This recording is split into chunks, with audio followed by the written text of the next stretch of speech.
The story begins slowly, like the turning of an old page in a forgotten book. Imagine yourself walking through a quiet library in the middle of the night, where the dust of centuries rests on shelves no one touches anymore. That is where this journey begins, not with heroes charging into battle or kings wearing crowns of gold, but with the ordinary, silent flow of time. The kind of history that does not scream but whispers. A history most people overlook. When people think about history, they often imagine wars, revolutions, and dramatic speeches. But in reality, most of human existence is far more uneventful. Most lives were spent not in glory, but in repetition. Waking up, working, eating, and sleeping. The vast majority of history is quiet, boring even. And yet, within that silence lies the real story of humanity. If we only listen carefully, we can hear it. Let us step back hundreds of years before the inventions of cars, electricity, and phones. Imagine a small farming village in the early days of America, long before the country became what it is now. People woke up at sunrise, not because of alarm clocks, but because of the natural rhythm of daylight. The houses were wooden cabins, often built by hand. Families lived in 1 or 2 rooms, sharing warmth during harsh winters. The smell of wood smoke filled the air. Each morning began with the same routine. A woman would walk outside to feed the chickens, while her husband carried buckets of water from the nearest stream. The children might still be rubbing their eyes, preparing to help with chores before breakfast. It was not a world of excitement. It was a world of slow, repeated tasks. Life was measured not in hours, but in seasons. Spring meant planting, summer meant tending, autumn meant harvesting, and winter meant surviving. Year after year, it was the same cycle, and people rarely traveled more than a few miles from their homes. There were no newspapers delivered daily, no breaking news, and no sudden shifts of entertainment. The greatest story in a village might be that someone's cow wandered off, or that a new baby was born. People talked about the weather more than anything else, because the weather decided whether they would eat well or go hungry. Imagine how carefully they looked at the sky each morning, searching for signs of rain or drought. History tells us of presidents and generals, but the truth is that millions of nameless men and women made up the real America. They were not extraordinary. They were not powerful. They were simply there, living day after day, and their lives were as important as the grand events in the capital cities. Without them, there would be no food, no survival, no society at all. Yet, their names disappeared like smoke. Sometimes, late at night, after the fields were done and the house was dark, families would sit by a single candle. The father might tell stories from his youth, or the mother would hum a lullaby. These were not tales of grand adventure, but of small things, about a neighbor's kindness, a strange animal spotted in the woods, or the time a traveling peddler passed through with goods no one had ever seen before. These tiny stories, easily forgotten, were the true threads of history. And life was not only slow, it was hard. Illness spread easily, and there were no modern medicines. A small infection could be deadly. A harsh winter could take away several lives in a village. But people accepted this as part of life. There was no expectation that the world should be different. No thought that history was passing them by. For them, history was not in the future. It was in the rhythm of survival. Even as great events happened elsewhere, battles fought, laws signed, nations shaped, most people carried on without noticing. They did not know who the president was. They did not follow politics. They were too busy making sure their family had enough food for the coming week. Their world was small, but in that smallness, there was a strange kind of peace. Imagine sitting on the porch of a cabin, listening to the sound of crickets. The stars above were brighter than most of us can ever see today, because there were no city lights to dim them. Time moved differently then. A minute could feel long, and an hour could feel endless, because there was so little to distract the mind. People thought deeply about small things: the shape of clouds, the movement of a stream, the crackling of a fire. This is the forgotten layer of history, the slow heartbeat of ordinary life. It may feel boring when compared to the chapters of war and revolution, but it is real. It is the background that carried every civilization forward. And if we pause long enough, we can feel it too. The silence, the slowness, the repetition that was the true foundation of the world we live in now. That is where our journey begins. Not in the noise of battles, but in the quiet of lives unremembered.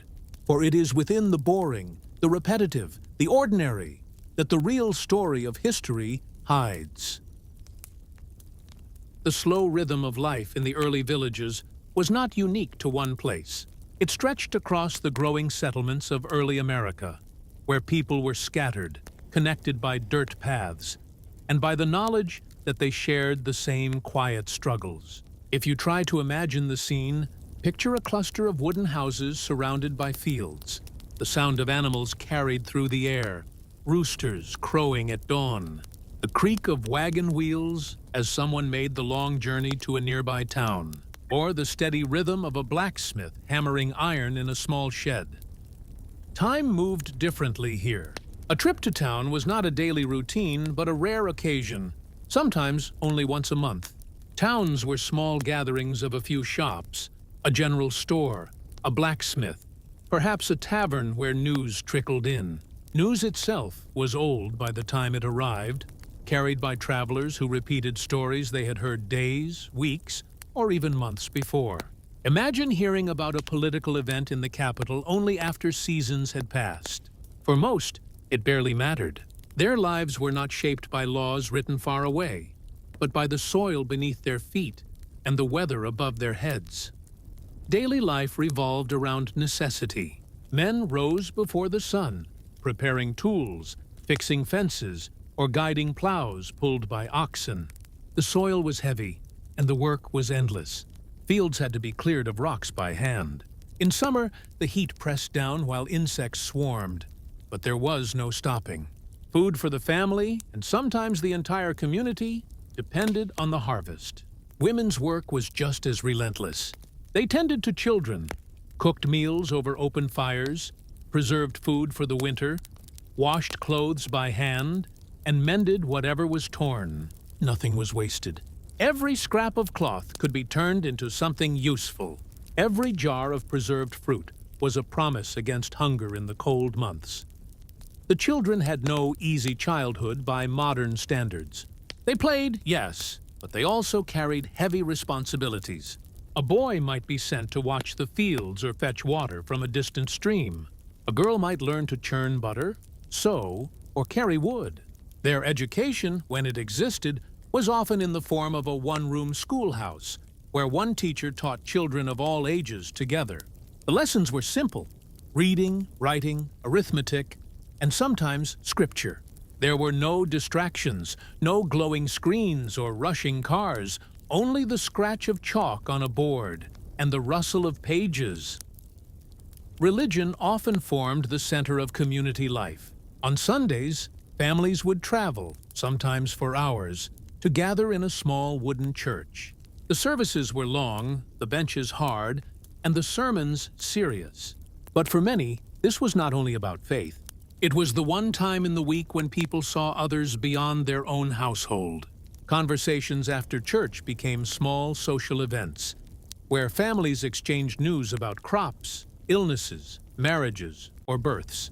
These were the stories that connected one cabin to another, the ordinary narratives that made up the fabric of rural life. But despite the repetition, there were moments that broke the cycle. A traveling peddler arriving with strange goods from faraway places could transform a village day. Imagine a cart loaded with fabrics in colors no one had ever seen, or a piece of porcelain from across the ocean. Children would stare wide-eyed at shiny buttons or small trinkets. For many, these objects were not just items. They were glimpses into a larger world they would never see. There were also seasonal gatherings, harvest festivals, barn raisings or small markets where neighbors came together. A barn raising, for example, was both work and celebration. Men would join forces to build a large structure in a single day, while women prepared food and children played nearby. The air would be filled with laughter, songs, and the sound of hammers striking wood. These moments, though rare, broke the monotony and created memories people carried for years. Still, life was fragile. Illness could strike without warning. A fever might sweep through a household and take away a child or a parent within days. There were no hospitals nearby, only remedies passed down through generations, herbs, poultices, and prayers. Death was familiar, not hidden. Cemeteries lay close to churches, their wooden crosses slowly weathering under sun and rain. People lived with the awareness that life could end suddenly. And perhaps that was why they valued small joys so deeply. Nights were long and dark. With no electricity, candles and oil lamps were precious. Families often gathered together in a single room, telling stories to fill the silence. These stories, passed down from parents to children, became the oral history of communities. A tale of a harsh winter, of wolves prowling near the edges of the fields, or of a strange traveler who once passed through. All of these became part of local memory, shaping how people thought of their world. Yet, what strikes us most when we look back is the patience. Imagine a winter evening when the snow piled high outside, and the family sat around the fire. Time stretched endlessly. There were no books beyond a Bible, perhaps one or two others if a family was lucky. Entertainment was conversation, music from a fiddle if someone could play, or simply silence. The crackle of the fire and the sound of wind against the walls became the soundtrack of life. It was a world where waiting was natural, where nothing came instantly, and where survival itself was the greatest accomplishment. In these quiet lives, there was a rhythm that rarely changed. Birth, work, marriage, death. Generations followed the same path, often in the same piece of land, their names eventually forgotten. Yet, without these countless lives, the great stories of nations would mean nothing. They were the ones who planted the fields, built the homes, and raised the children who would one day step into history's louder chapters. This is the side of history that no one records in textbooks. It is not dramatic, not fast, not glorious, but it is real. It is the ordinary heartbeat that carried the world forward. And as we listen to these forgotten echoes, we begin to see that the story of humanity is not only made of kings and wars, but of quiet mornings, long winters, and the steady patience of those who lived without leaving their names behind. The story of early life continues, stretching onward like the slow flow of a river. By now, the image of ordinary American existence begins to settle in your mind. A world where repetition ruled, and each season carved its mark upon the lives of men, women, and children. To truly understand this, we must step closer, into the quiet corners of homes, into the forgotten rhythms of villages, and into the long stretches of time that passed almost unnoticed. A single day in that world carried a weight we can hardly imagine now. Dawn did not simply mean the beginning of light, it meant responsibility. The rooster crowed, the sky turned pale, and families stirred awake. The air smelled of smoke from dying embers. The hearth slowly brought back to life for cooking breakfast. There was no rushing to schools or offices, no traffic, no alarms.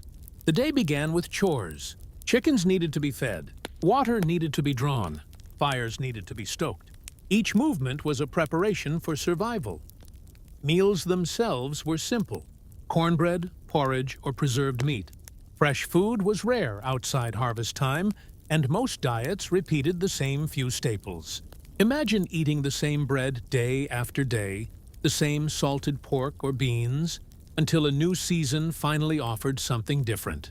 Food was not a pleasure as much as it was a necessity, a routine part of life. Families did not ask what they wanted to eat. They asked what was available. Beyond the house, The land stretched wide, quiet, and often lonely. Fields had to be worked constantly. Men bent over the soil, guiding wooden plows, repairing fences or hauling wood. In summer, sweat poured down, soaking shirts as insects buzzed relentlessly. In winter, the land froze, and the effort shifted to chopping wood and hunting what could be found. Every action, every task, carried the knowledge that failing to prepare meant hunger or cold. Women's work was no less demanding. A mother's hands were rarely still. She spun thread, sewed clothes, milked cows, baked bread, and taught children. She gathered herbs, stirred pots for hours, and repaired everything that broke. There was no store to run to for replacements. A torn shirt was not thrown away. It was patched and worn again. A broken tool was fixed, not discarded. Life was built upon the careful preservation of every object, every scrap, every seed. Children were woven into this cycle early. A boy of 7 might be sent into the fields with his father. A girl of the same age might already be carrying water or rocking a younger sibling to sleep. Education, when it happened, was short and limited. Many children learned only enough reading to follow the Bible and enough numbers to manage trade. The rest of their education was work, practical lessons taught by repetition. Their games were simple: rolling hoops, tossing stones, or pretending with sticks. There were no toys purchased in shops, no shelves of bright colors. Childhood was short, and responsibility came quickly. Yet within this demanding life, people still found moments of meaning. Music, for example, filled many evenings. A fiddle, a homemade flute, or even just voices singing together could lift spirits. The songs were not elaborate. They were hymns, folk tunes, or simple ballads. But in the glow of the firelight, when the wind howled outside, these songs became treasures. They were carried from one generation to the next, stitched into the memory of families who otherwise left little trace. Communities, too, leaned on each other. A barn raising, a harvest gathering, or even the simple act of helping a sick neighbor created bonds that lasted lifetimes. People survived not by isolation, but by sharing labor. A man might lend his horse to another for plowing, knowing that someday the favor would return. A woman might bring bread to a household struck by illness. These acts were not dramatic, but they were vital. Without them, small settlements could not endure. And still, time itself felt heavy. Think of winter nights, when the snow pressed against the doors and silence filled the air. Candles burned low, and shadows danced on the walls. A father might sit sharpening tools. A mother might spin wool. Children might sit drowsy, listening to stories told for the 100th time. Outside, the world was frozen, and the hours passed slowly, without distraction. This slowness was not unusual. It was life itself. Sickness remained the greatest shadow. A cough could turn into fever. A cut might become infected. Families turned to remedies passed down by memory. Teas brewed from wild plants, poultices made of roots and leaves. Sometimes they worked, often they did not. Graves filled quietly, marked by wooden crosses or simple stones. There was little ceremony, little chance to grieve deeply. Life continued, because it had to. Survival left no room for long pauses. And yet, hope always remained. The promise of spring after winter. The joy of a good harvest. The laughter of children running barefoot through summer fields. These moments, small as they were, gave meaning to the endless repetition. For those who lived it, history was not measured in battles or leaders. It was measured in seasons, in births and deaths, in the daily tasks that kept the world moving. Travel, when it happened, was an adventure of its own. A journey to a nearby town could take hours by foot or wagon. Roads were rough, often little more than dirt paths, and weather could turn them into mud or ice. A traveler returned not just with goods, but with stories. People gathered to hear about distant places, other towns, larger cities, even ships arriving at ports. For most, These stories were the only glimpse of a world beyond their small horizon. But even with these glimpses, the majority of people never left the land of their birth. Generations lived and died in the same region, walking the same fields, tending the same earth. Their names might fade from memory, but their labor built the foundation for everything that followed. Each fence post hammered, each seed planted, each loaf baked. It was all part of the invisible history, the history that rarely makes it to books, but without which nothing else could exist. As the candle burns low and the night stretches long, we return to the image of a family seated together in silence. The father's hands are calloused from work. The mother's eyes are heavy from labor. The children yawn, their heads nodding with sleep. The fire crackles softly, casting its faint glow on the wooden walls. Outside, the stars shimmer above a world untouched by modern light. This is where history lives, not in noise, not in glory, but in quiet endurance. This is the boring history of ordinary people, the countless lives that unfolded in silence. And though forgotten, they carried the weight of the world step by step, day by day, through the endless march of time. The story now begins to shift, ever so slowly, from the small farmstead to the edges of early towns. If the cabin in the wilderness was the heartbeat of survival, then the market square and the dusty road into a settlement were the veins that carried life outward. To imagine this change, you must picture a traveler, leaving behind the silence of fields and forests, walking for hours along a narrow dirt path until the trees open into a cluster of buildings. There, the quiet rhythm of isolated families gives way to the murmurs of trade, gossip, and the faint hum of community life. Early towns were not grand. They were little more than crossroads, where a tavern stood near a blacksmith, and a general store leaned across from a church. Yet, to those who had spent weeks or months in near solitude, these towns felt alive, buzzing in their own quiet way. Horses tied to posts, wagons rattling along uneven roads, the sound of metal striking on anvils, the creak of wooden wheels, and voices carried across the square. It was not loud by modern standards, but it was the closest thing to bustle that many ever knew. The general store was often the center of it all. Imagine shelves lined not with endless choices, but with a few precious goods. Sacks of flour, jars of molasses, bolts of cloth, and perhaps a small barrel of coffee or tea brought from distant ports. The storekeeper was not merely a seller, but a source of news. He might tell you of rising prices, of storms that had struck another county, or of travelers who brought stories of cities larger than anyone here could imagine. To step inside was to taste a fragment of the wider world. Outside, the tavern offered another gathering point. Its wooden sign swayed in the wind, and the smell of smoke and ale drifted from within.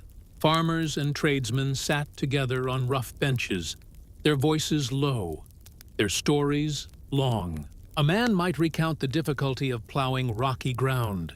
Another might share a tale of wolves spotted near his property. A traveler passing through might be asked a dozen questions, his answers shaping how the townsfolk imagined faraway lands. For many, these conversations were the only link to a larger history. Markets, when they were held, transformed the town square. Farmers arrived with carts filled with whatever they had. Bushels of apples, bundles of wool, jars of honey, or fresh butter wrapped in cloth. Bartering was common. Money was scarce, and goods were often exchanged directly. A farmer might trade eggs for a piece of cloth.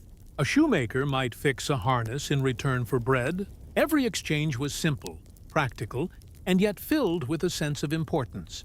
These markets were not only about goods, they were about community.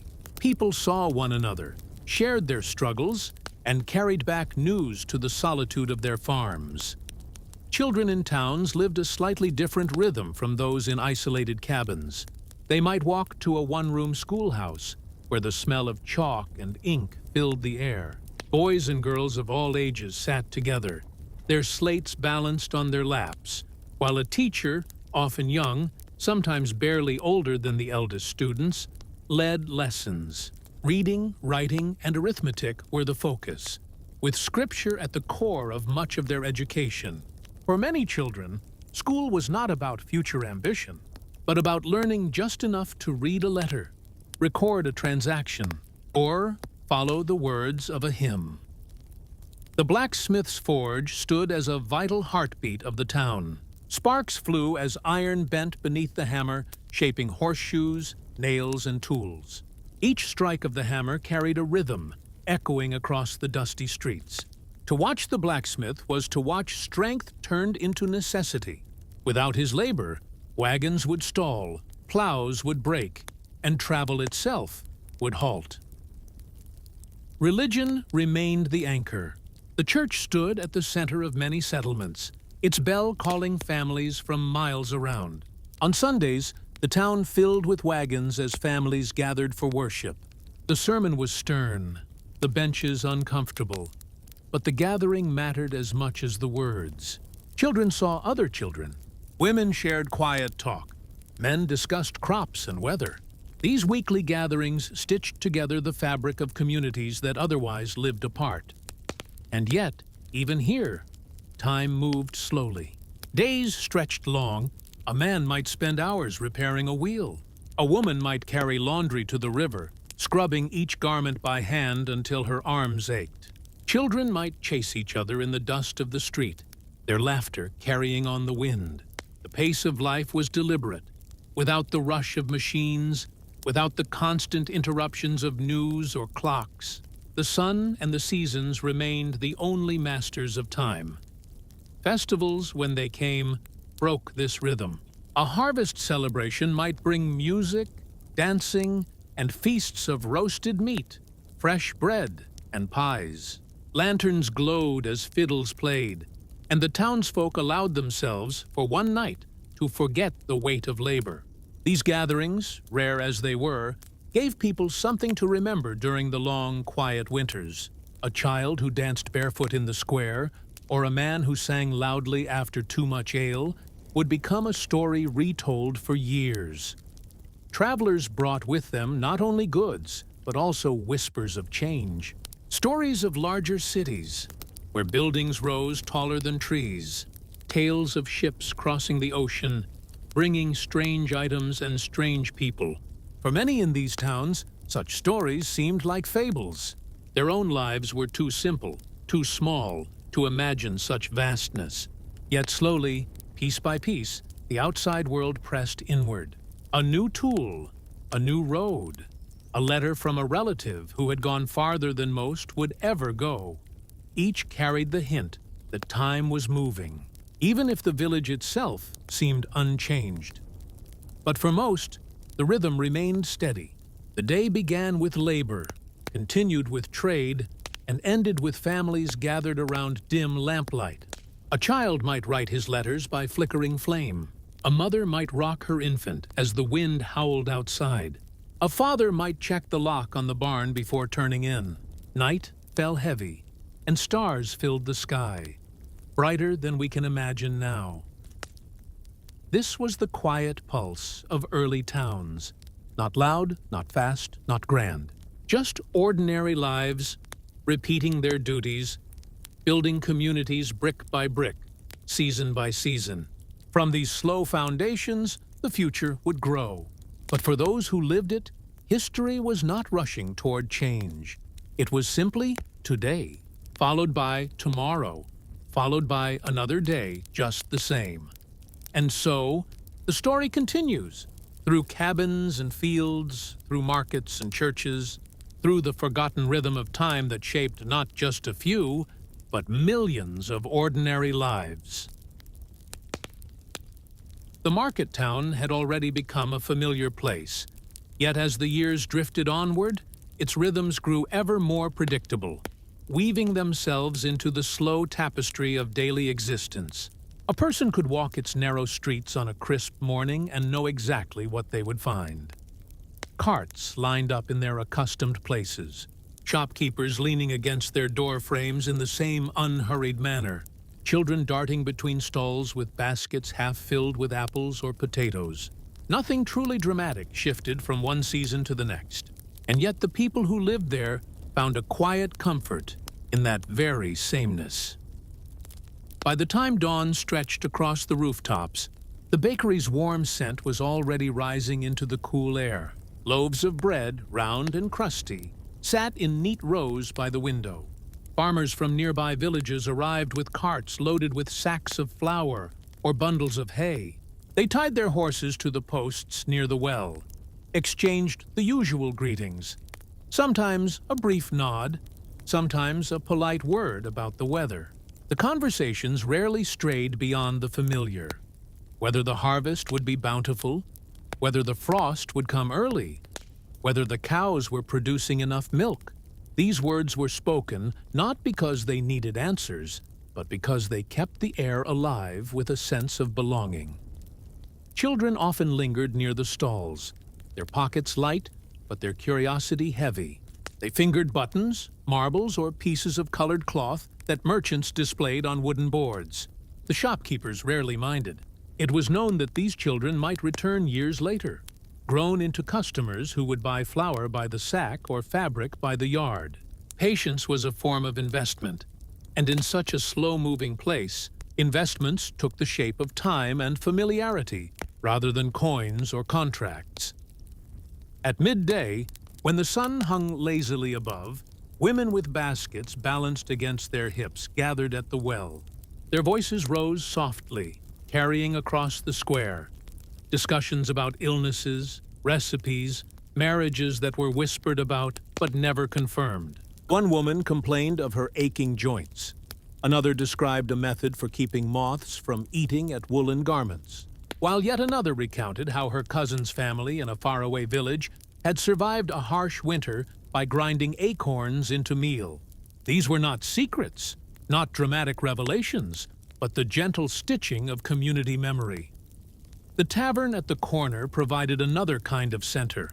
Men gathered there in the evenings, not for revelry, but for a pint of ale, a smoke, and the slow exchange of stories they had each told a dozen times before.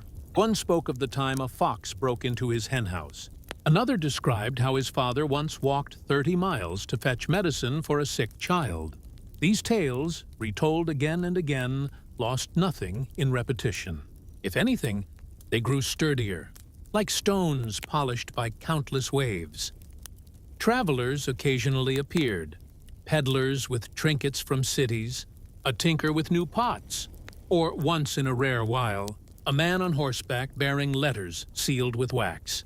Their arrival stirred a ripple of interest, but the excitement was always tempered. People gathered to look at the wares, to listen to distant rumors. Yet when the travelers moved on, the town quickly returned to its stillness, like water settling after a stone is thrown. The letters, if they contained news of war or politics, were read aloud with mild curiosity.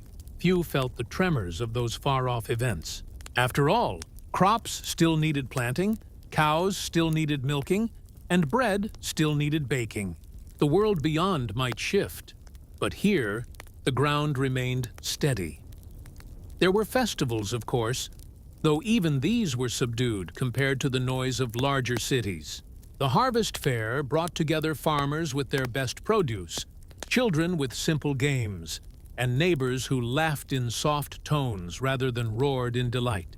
There was music, fiddles, flutes, and drums beaten with hands hardened by labor. The dances moved in slow circles. The songs rose with gentle repetition. People enjoyed themselves, but the enjoyment was measured, as though too much laughter might upset the balance of their carefully ordered days. Winter slowed everything further. Snow blanketed the roofs, muffling the sound of footsteps. The marketplace thinned, with only the most necessary stalls remaining. Bread, firewood, salted meat, and woolen cloth became the staples. Families stayed indoors, sitting close to the fire. The nights stretched endlessly, filled with the creak of wood as it shifted in the cold. Stories became the currency of survival then. grandfathers recalling winters even harsher, grandmothers humming lullabies that had no known beginning or end. Spring returned with mud and blossoms, and once again the market square filled. Nothing was ever rushed. Everything took its time. A young boy who had once darted between stalls might now stand taller, carrying a basket himself. An older woman might move slower, her steps careful, but her place at the well was unchanged. Generations overlapped in this manner, like threads woven tightly together. The rhythm of the town was not marked by clocks or bells, but by the steady cycle of planting and reaping, freezing and thawing. And within that rhythm, each life moved forward at its own unhurried pace. Some grew old, their hair whitening until they seemed to blend with the snow. Others married, setting up homes where the same conversations, the same routines, would take place again.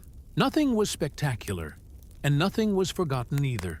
Each small detail, the smell of bread at dawn, the creak of the tavern bench, the hush of snowfall, became part of the long, unremarkable story that quietly defined their existence. Even when visitors from larger towns hinted at inventions, new machines, faster travel, strange contraptions powered by steam, the market folk nodded politely and returned to weighing apples or mending shoes. Progress was not unwelcome, but neither was it urgent. They had no reason to chase after it. For them, history was not a series of grand events, but a long stretch of ordinary days, lined up like beads on a string, each similar to the one before, and each strangely comforting in its simplicity. So the town endured. The market square remained the heart of its being, the well its quiet pulse, the tavern its voice, and the bakery its breath. And life moved on, as it always had, in a rhythm so steady it could lull anyone listening into a soft and dreamlike peace. The town's market, the tavern, and the quiet houses along its winding lanes had stood for decades without much change. But as time crept forward, whispers of newness began to drift into conversations, carried by travelers and letters alike. They were whispers of roads being widened, of new wagons with sturdier wheels, and of strange machines that moved faster than horses. At first, these ideas were spoken of only in passing, like distant rumors that belonged to some faraway world. Yet, little by little, the steady rhythm of ordinary life began to shift, not with sudden force, but with the slow persistence of water shaping stone. The first noticeable change was the road itself. Once a dirt track riddled with ruts, it was gradually packed and smoothed by the town's own people. Farmers no longer had to steer their carts around deep mud holes every spring. Wagons rolled more evenly, their wooden wheels creaking less than before. No one declared it revolutionary. It was simply practical. Still, in a place where the smallest alteration was felt, even a smoother road was enough to spark conversations at the well and the tavern. "It feels quicker now," one farmer remarked, though his journey was shortened by only minutes. Those minutes, however, gave a faint sense that time itself was beginning to move differently. Merchants began to notice the difference, too. With easier roads, more goods arrived in the square. A new kind of cloth, lighter, smoother, was displayed beside the familiar rough woolens. Tools with sharper edges, made from sturdier metal, appeared in blacksmiths' stalls. The people observed, touched, and purchased cautiously, often returning to what they already knew. The transition was slow, like a candle's flame catching from one wick to another.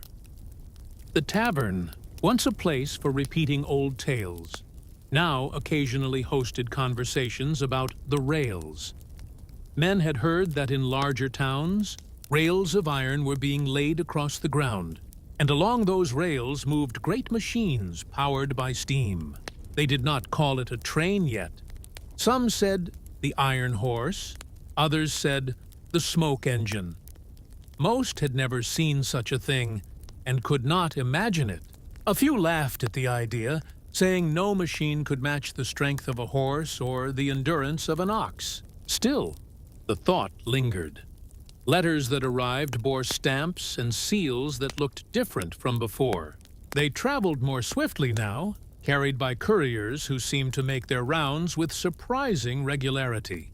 For families waiting to hear from distant relatives, this meant news arrived before it felt entirely old.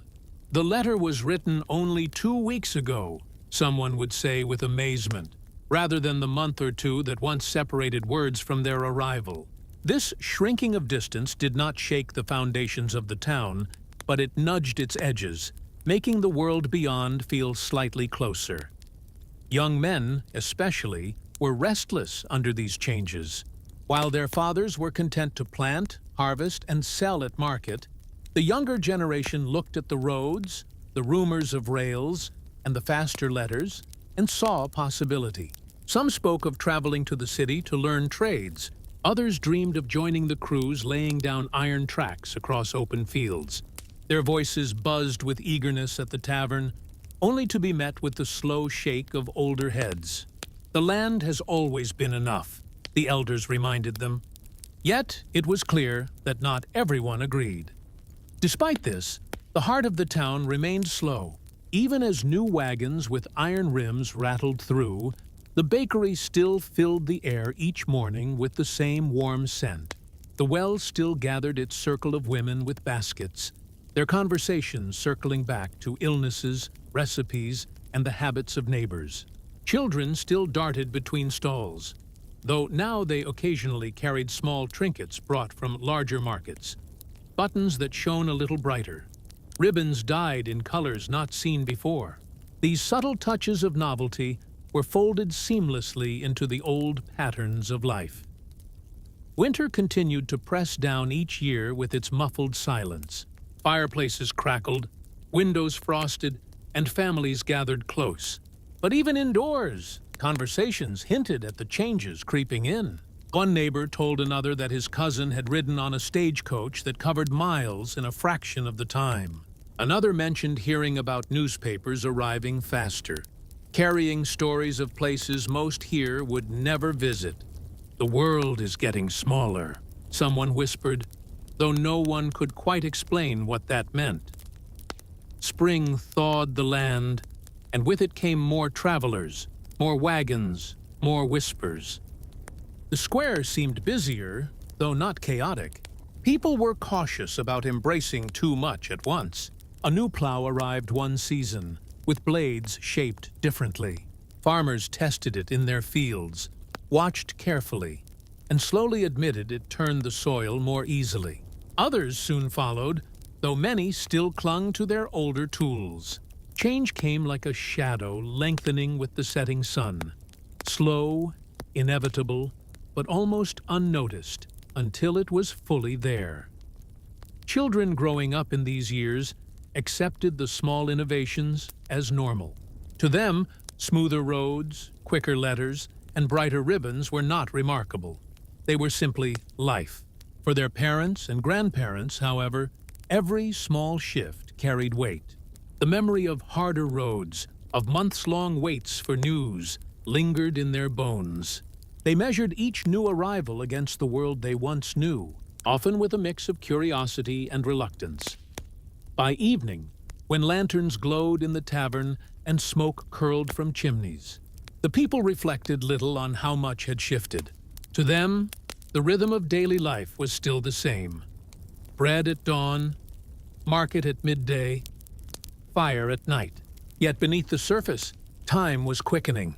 Wheels rolled smoother, words traveled faster, and possibilities stretched wider. The changes did not roar, they whispered. And though they whispered softly, they were constant, carrying the town inch by inch toward a future it did not yet fully see. The market remained its anchor, the well its gathering point, the tavern its voice.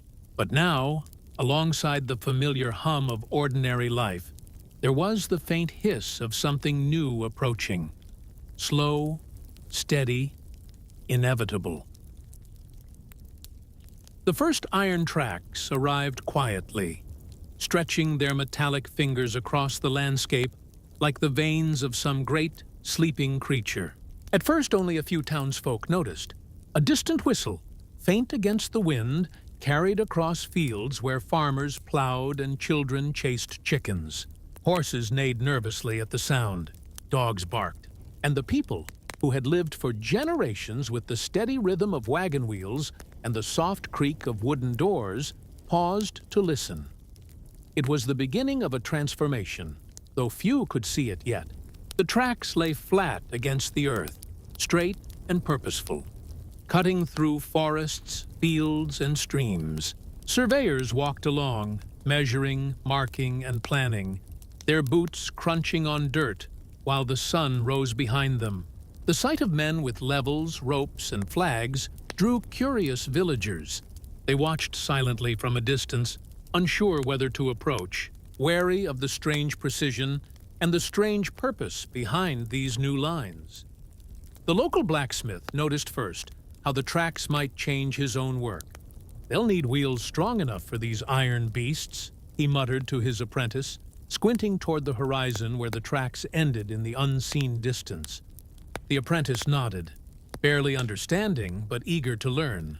They worked in the forge as usual, hammering horseshoes, nails, and plowshares, but now there was talk of stronger metals, heavier timbers, and tools that could handle this new demand.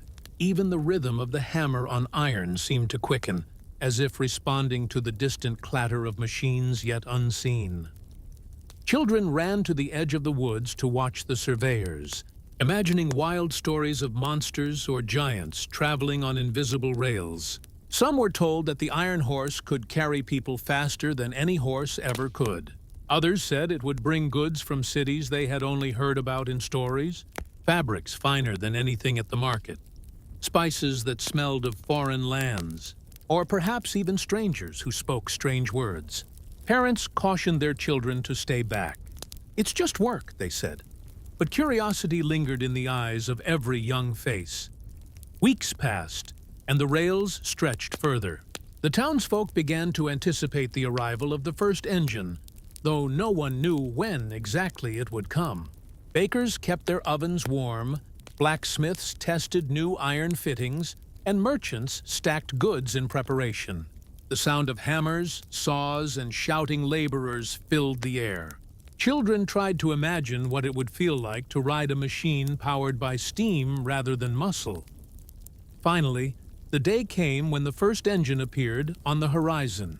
It was a hulking, blackened figure, breathing smoke and fire, clanking and hissing as it rolled over the tracks, with a sound unlike anything the town had heard before. Horses bolted, dogs barked frantically, and windows were flung open as families pressed their faces to the panes. The engine moved steadily, puffing clouds of smoke into the crisp air, wheels spinning over iron like some unstoppable creature. It was frightening, thrilling, and incomprehensible all at once. The first passengers were mostly officials and a few curious townsfolk.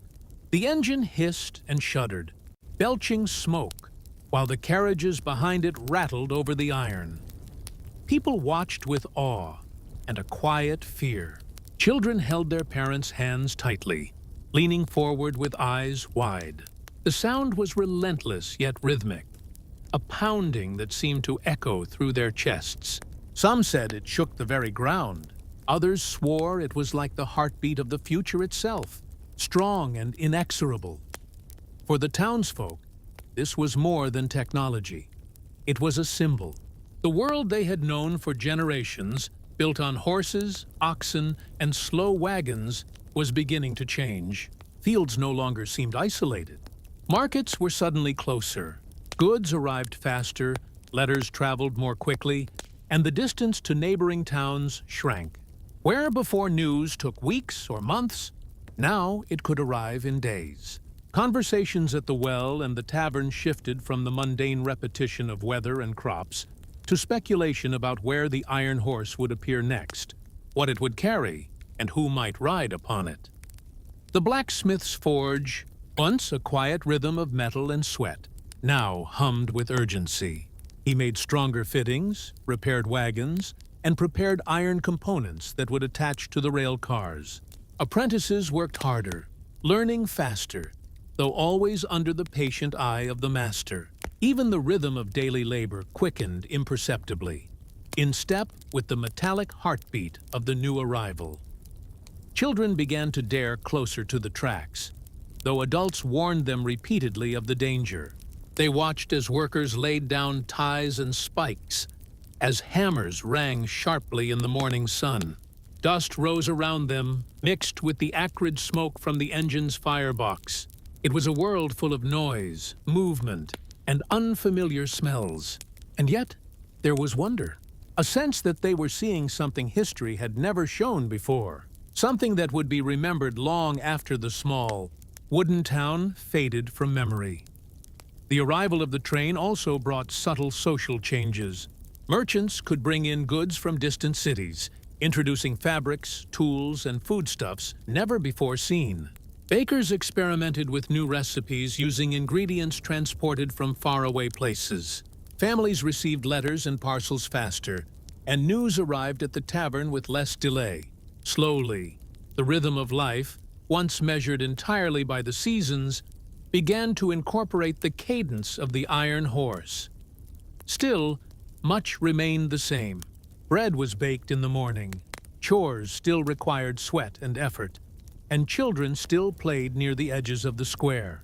The seasons continued their relentless march, dictating planting, harvesting, and labor.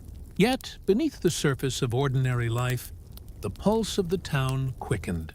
The engine's arrival had introduced a subtle urgency, a sense that the world beyond their fields, forests, and wooden houses was closing in. Evening fell on the day of the train's first passage. Smoke hung heavy in the sky. The air was thick with dust, and the townsfolk gathered at windows, doorways, and street corners, reflecting silently on what they had seen. Some were exhilarated.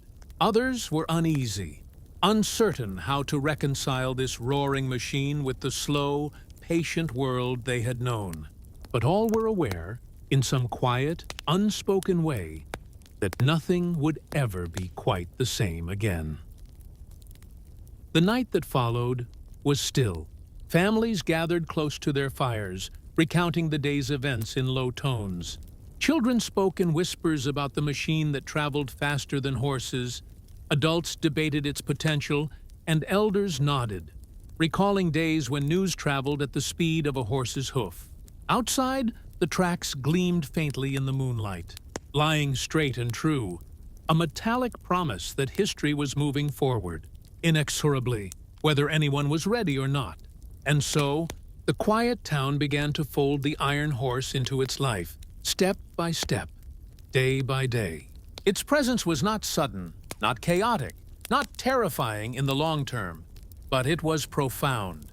Each clank of its wheels, each hiss of its steam, became part of the slow soundtrack of ordinary lives, echoing across generations and carrying the promise of a world that would never again be measured purely by the rhythm of human muscle, sweat, and patience. The days after the first train passed through the town were filled with a quiet tension and slow adjustment. The iron horse did not come once and vanish. It returned regularly, like a new heartbeat in the life of the town. At first, its schedule was irregular, uncertain, dictated by construction delays and technical problems. Villagers would hear the faint whistle across the fields and immediately step outside, shielding their eyes against the smoke and dust, ears straining for the metallic rhythm that marked its approach. Some watched in fascination, others in wary anticipation, but all sensed that the world they had known was shifting beneath their feet. The blacksmith, who had long been the cornerstone of the town's labor, found his forge busier than ever. Not only were the old tasks of shoeing horses and repairing wagons demanding attention, but now there were iron fittings for rail cars, spike making, and wheel reinforcement. Apprentices who had once moved at the measured pace of traditional work now had to match the urgency of these new demands.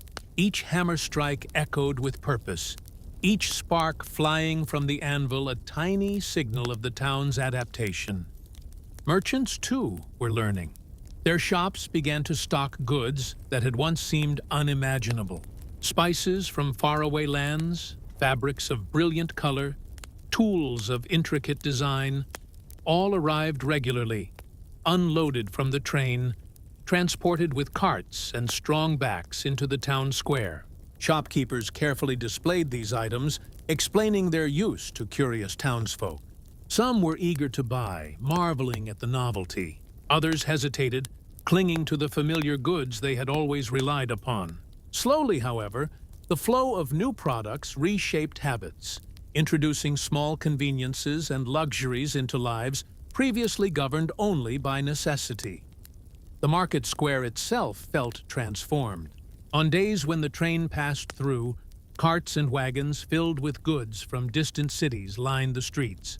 Farmers brought produce to exchange or sell, while families came to see the new items brought from beyond their horizon. Children darted among the carts, chasing stray ribbons and polished buttons, eyes wide at objects that had traveled farther than anyone they knew. Adults discussed prices, bartered cautiously, and shared stories about travelers and shipments. Life had acquired a new rhythm, still slow, still deliberate, but marked now by the predictable pulse of steam and iron. At the tavern, conversations shifted subtly. Where once the discussion centered on the weather, crops, or local events, now there were murmurs of cities with endless streets, factories, and other trains. The townsfolk compared notes about the iron horse, debated its speed, and speculated on its uses. Some elders shook their heads, recalling days when news traveled at the pace of a horse. They did not resist these changes, but they carried a quiet nostalgia for the slower world that had once defined their lives. Schoolhouses felt the change too. Children were more curious than ever, asking questions about where the trains went and what they carried.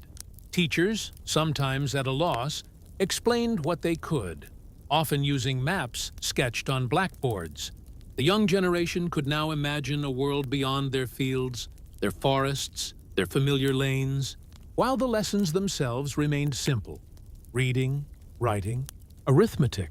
The children's minds stretched further, encouraged by the tangible evidence of a world moving faster than the one their parents had always known. Travel became easier, yet retained its inherent challenge. Stagecoaches still plodded along older roads, serving those who could not yet afford the iron horse or who preferred the slower pace. But many families began to use the train for longer journeys. Merchants could transport goods to markets far beyond the town. Farmers could sell produce in distant cities, and letters and parcels reached destinations with astonishing speed. Even small changes like these reverberated through daily life. The rhythm of work adapted. Planning took new forms. Anticipation became part of routine. When would the next train arrive? What goods would it bring? Which visitors might ride in its carriages? The seasons continued their quiet governance. Planting, harvesting, and preserving remained the foundation of life. But now, layered upon the familiar cadence, was a subtle urgency introduced by the iron horse. Farmers watched the sky not only for frost, but for the smoke on the horizon signaling the approaching train. Children timed their chores around its passage. Shopkeepers adjusted opening hours to coincide with arrivals and departures. Slowly, imperceptibly, the town's pace shifted, weaving the new into the old without obliterating it. Evenings remained a time for reflection, warmth, and routine. Families gathered by fires, recounting the day, mending clothes, or preparing food. Yet the conversations now occasionally drifted to the future. Discussions of travel, new inventions, distant cities, and opportunities not tied to the fields or forests became normal. Dreams, once confined by geography and necessity, expanded slightly with every puff of smoke and clatter of wheels over iron. Festivals and gatherings adjusted too. The annual harvest fair now featured goods brought by train, new games for children, and tales of cities far beyond the countryside. Music remained local, but songs occasionally referenced the Iron Horse and the novelty it represented. People celebrated in a measured way, aware that progress had arrived without shattering the careful balance of their lives. Even in winter, when snow muffled the town and chores slowed to their familiar pace, the train persisted. Its whistle cut through the cold air, carrying the sense of a world moving faster than before. Families watched from doorways, listening and imagining.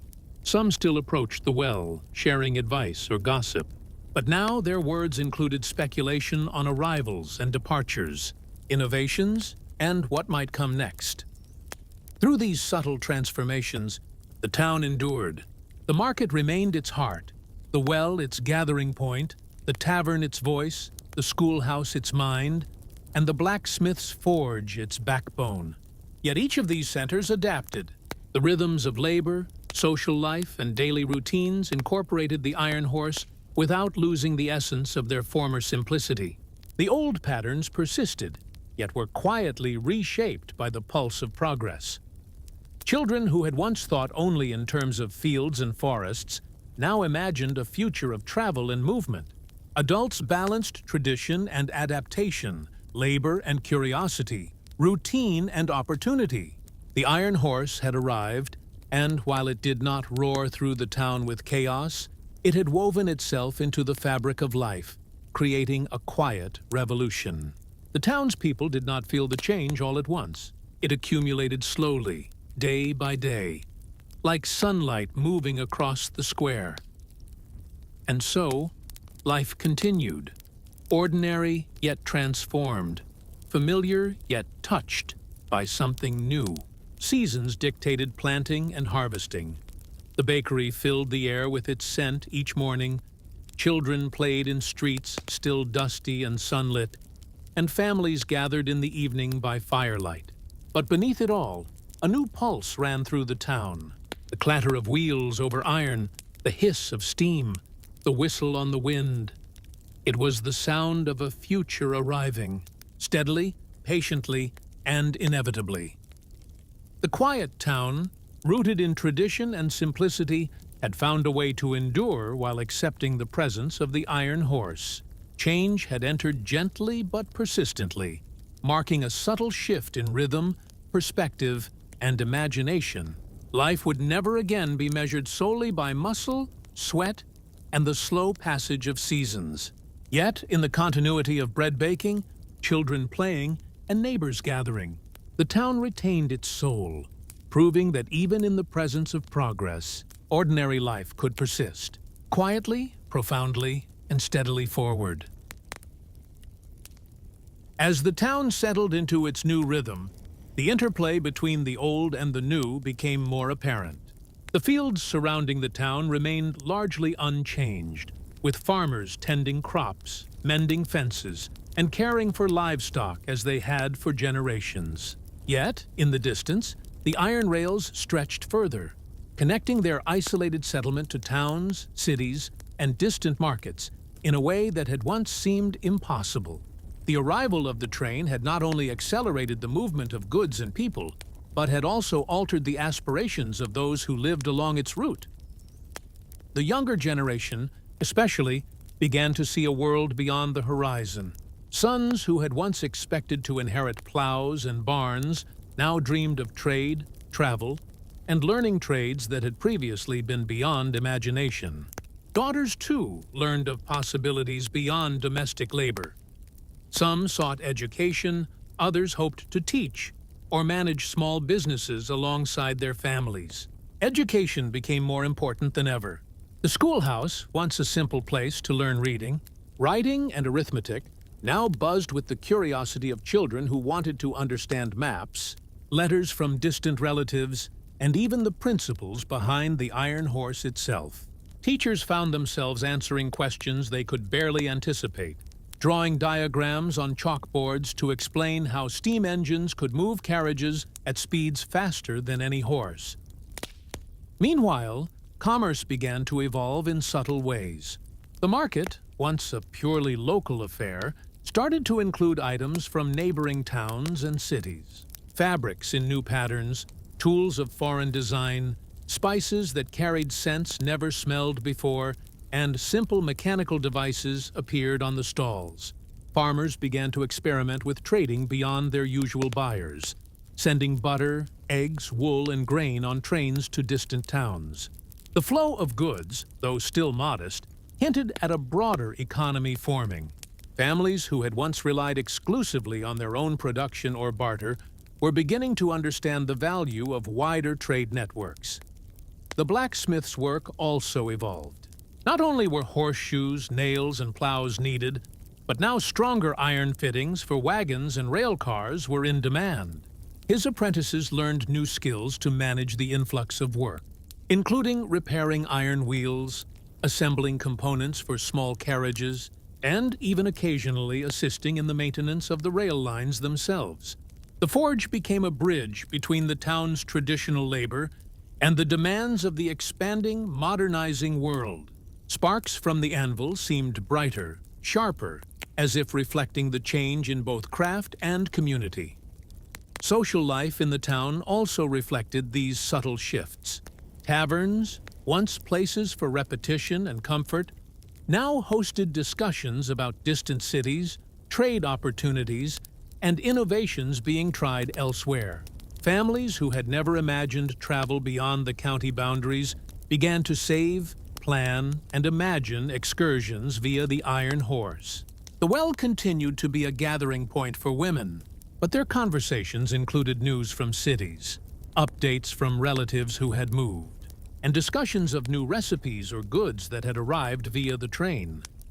Children, too, carried the imprint of progress in their games and imagination. Boys and girls played near the tracks, pretending to operate engines or design schedules.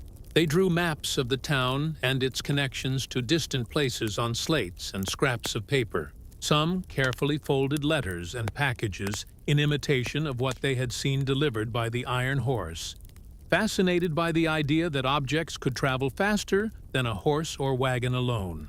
Their play was not only entertainment, it was a subtle rehearsal for the world they would inherit. The festival season illustrated the blending of old and new most vividly. The harvest fair, once a simple celebration of crops, now featured displays of goods brought by train.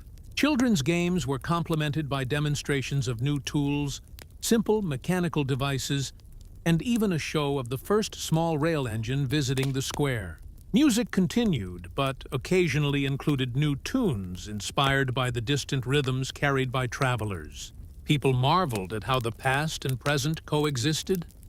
The same families who had danced in the square for generations now looked at spinning wheels, steam, and foreign fabrics with a mixture of curiosity and wonder. Even daily chores carried hints of transformation. Farmers began to transport heavier goods more efficiently, moving butter, cheese, or grain to the station rather than just the local market. Carts became sturdier, wheels stronger, and harnesses reinforced.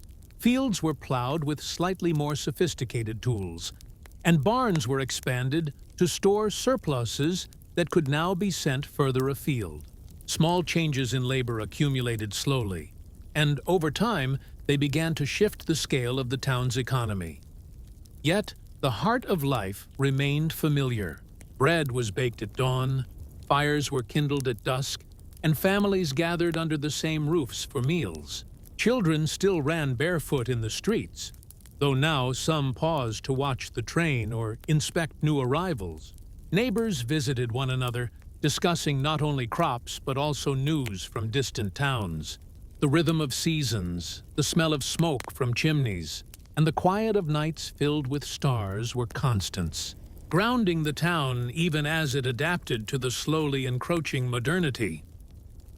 The train itself became part of daily expectation.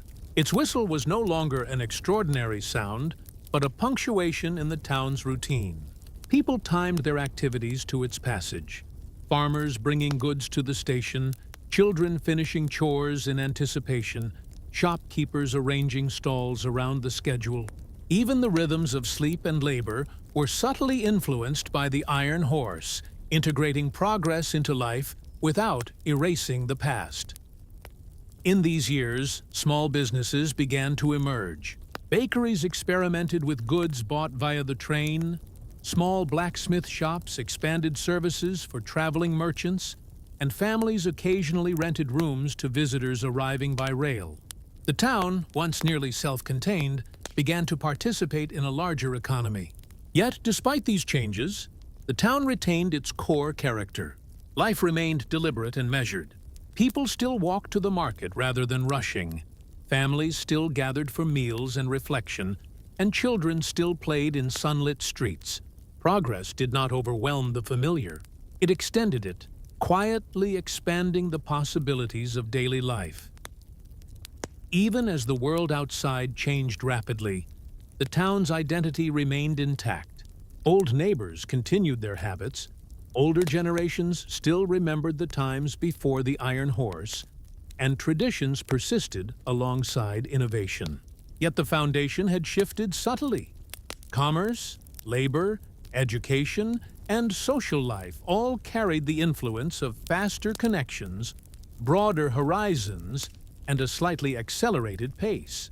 The children growing up now would inherit a town both familiar and new, a place rooted in past simplicity, but shaped by modern threads woven carefully into its fabric.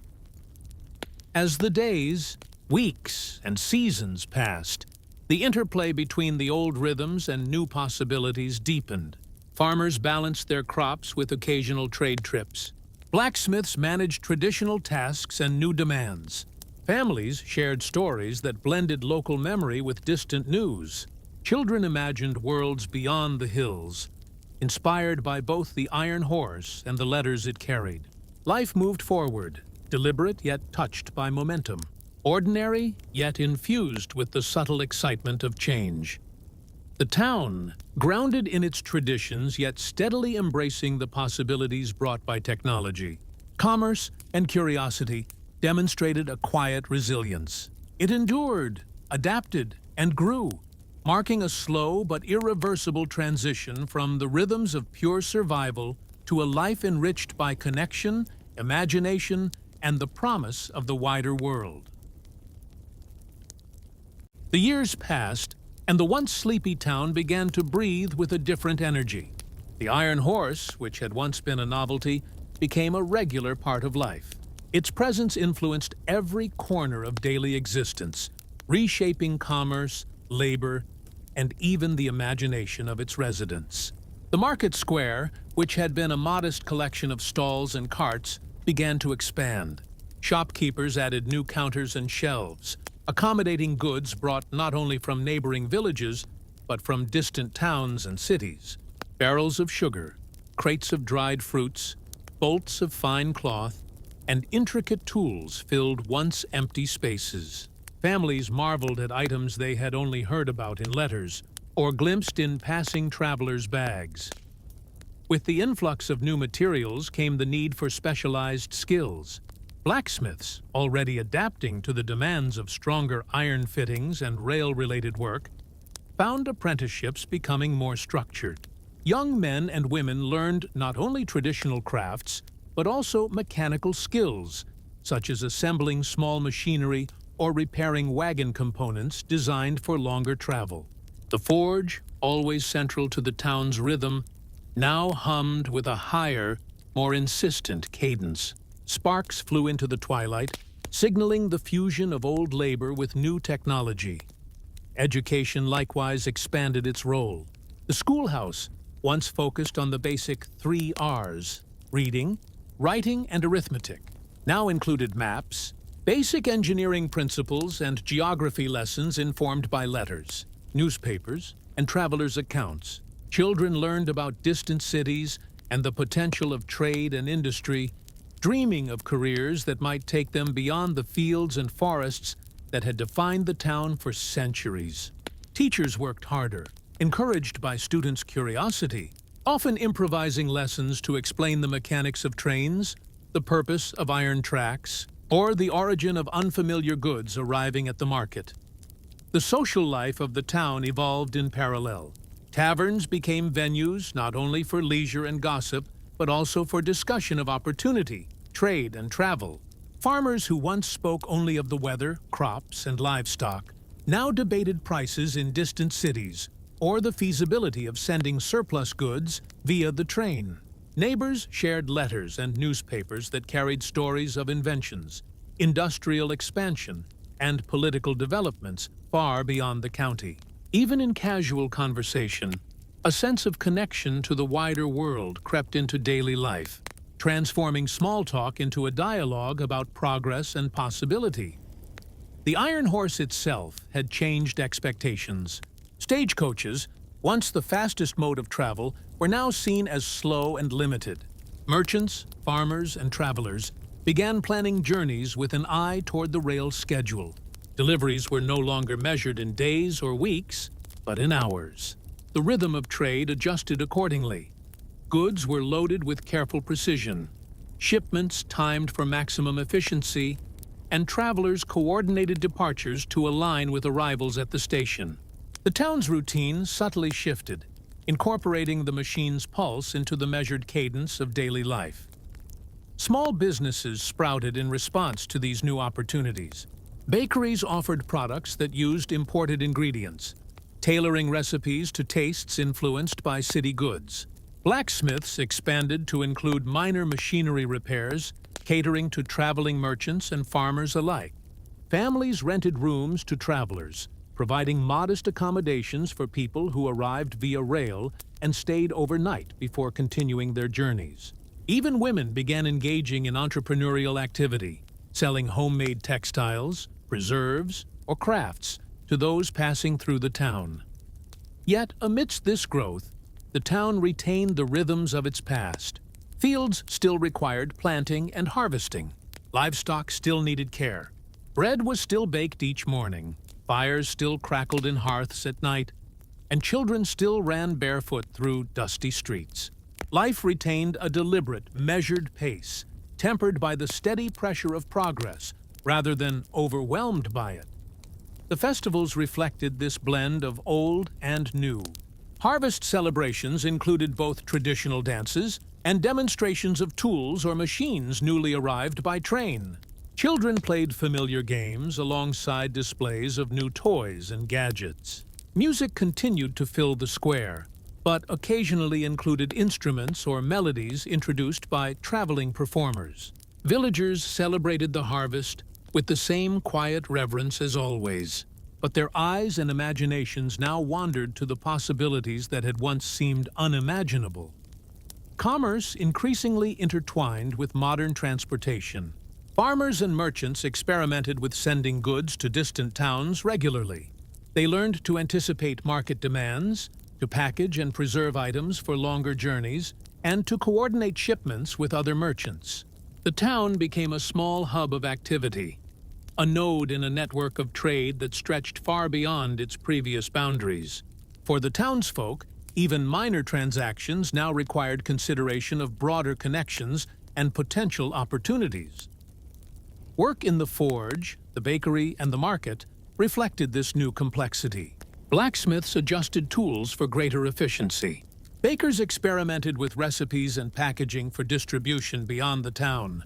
Merchants calculated inventory with consideration for future arrivals and departures. Apprentices learned skills that would allow them to participate in a world increasingly interconnected and shaped by technology. Children, too, absorbed the lessons of these shifts, imagining futures that included more than the boundaries of their fields, forests, and village streets. Social life adapted naturally. Taverns and wells continued to serve as gathering points, but the content of conversations shifted. Discussions of crops and weather were now interspersed with speculation about distant cities, industrial developments, and the logistics of moving goods efficiently. Families shared letters with each other, unpacking news of distant relatives, trade prospects, and the outcomes of journeys that would once have been unimaginable.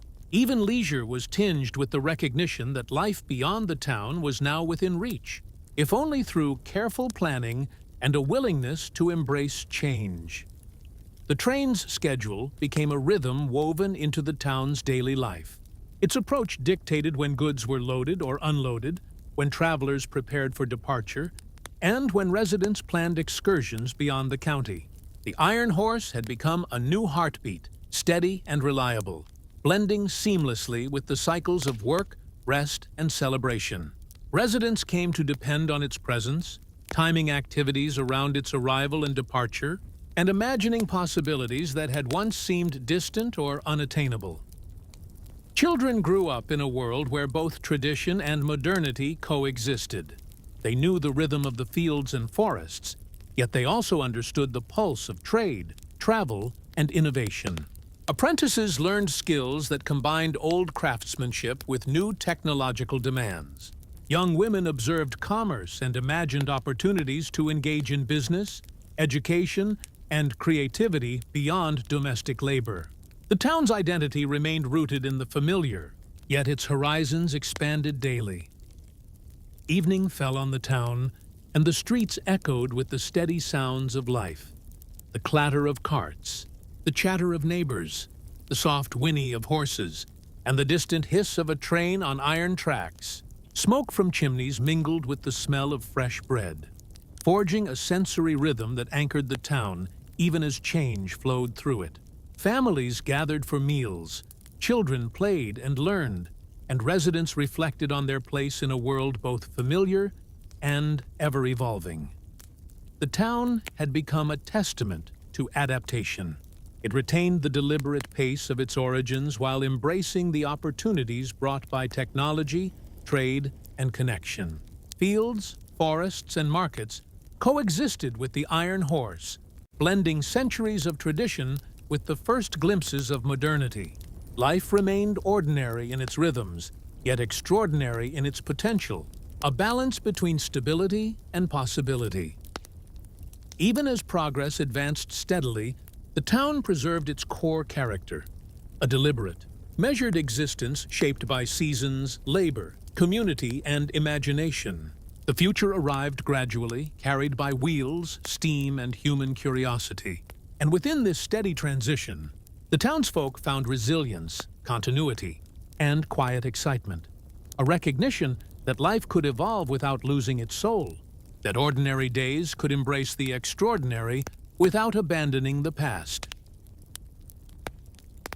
The town continued its gradual transformation, shaped by the persistent pulse of the Iron Horse and the expanding network of trade and communication. Roads, once simple dirt paths, were improved and maintained to ensure smooth passage for carts, wagons, and travelers. Merchants and farmers coordinated shipments with greater efficiency, timing their labor and journeys to align with the train schedule. The arrival of goods from distant towns and cities became routine, no longer a rare novelty, but an expected part of life, and with it came subtle yet profound changes in the way people thought, worked, and dreamed. The market square, now a bustling hub of commerce, reflected the town's growing connection to the wider world. Stalls overflowed with fabrics dyed in patterns unknown to local weavers, imported spices that perfumed the air, and tools designed for tasks previously unimaginable. Farmers brought surplus produce, carefully packed and preserved for shipment beyond the local region. Craftsmen and artisans showcased wares that combined traditional techniques with innovations inspired by news of industry and invention. Even the simplest trades, blacksmithing, carpentry, baking, incorporated new knowledge, materials, and methods, bridging the old world with the new. Apprentices worked diligently, learning both traditional skills and new ones. Young men and women trained in metalwork, carpentry, and basic mechanics, preparing to meet the demands of a changing economy. The blacksmith's forge, once a center of routine labor, had become a workshop of constant innovation. Hammers struck iron with renewed purpose, sparks flying higher, mirroring the rising ambition of the town itself. Workshops expanded to include maintenance of small machinery, repair of wagons for long-distance travel, and even the construction of parts for the growing rail network. Education adapted to the times as well. The schoolhouse, once a modest room with a few benches and a blackboard, now included lessons in geography, engineering principles, and the logistics of trade. Children studied maps that traced the iron, rails to distant towns and cities, imagined journeys beyond the horizon, and learned the value of planning, organization, and observation. Teachers encouraged curiosity, answering questions about the mechanics of steam engines, the origin of goods, and the complex interconnections of commerce. Students, in turn, began to dream of careers beyond their immediate surroundings. Engineers, traders, merchants, and even travelers who could traverse the country with purpose and skill. Social structures shifted alongside these changes. Taverns became more than places of leisure. They were spaces for discussion of opportunity, innovation, and travel.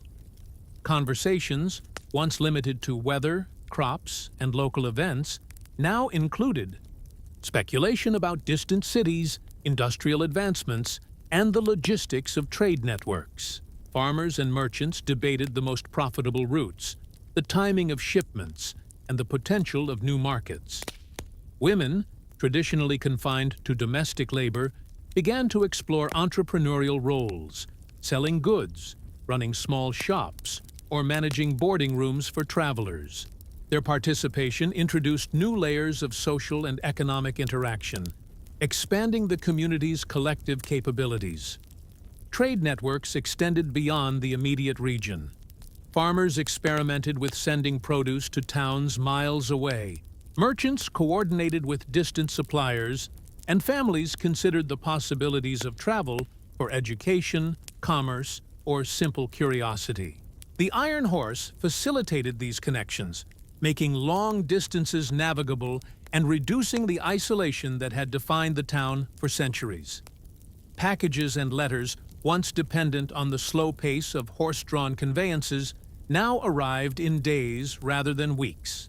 This accelerated flow of information and goods fostered a sense of belonging to a larger world, even as the town maintained its familiar rhythms. Industry began to take root, small but steady. Blacksmiths and carpenters adapted to service both local needs and the broader demands of rail transport. Bakers, millers, and other artisans experimented with products that could be transported to distant markets. Small-scale manufacturing emerged, often combining traditional techniques with the use of imported materials or new tools. Families contributed, labor not only to survival, but to enterprise, blending work and commerce in ways that had once been unimaginable. Even local governance adapted subtly, organizing schedules, infrastructure, and communal projects to accommodate the new pace of life. Children absorbed the evolving environment with remarkable agility. Boys and girls, growing up alongside the expanding market, rail tracks, and workshops, developed familiarity with both traditional and modern techniques. They learned to assist with shipments, understand the use of simple machines, and manage tasks that bridged labor and logistics. Play became a reflection of ambition, with games simulating commerce, trade routes, or mechanical operation. Education and imagination intertwined, preparing the next generation for a life in which adaptability and skill would be essential. The rhythm of daily life incorporated both old and new. Bread was still baked at dawn, livestock tended with care, and fields plowed according to the seasons. Yet the timing of activities subtly shifted in alignment with the Iron Horse and the expanding demands of commerce.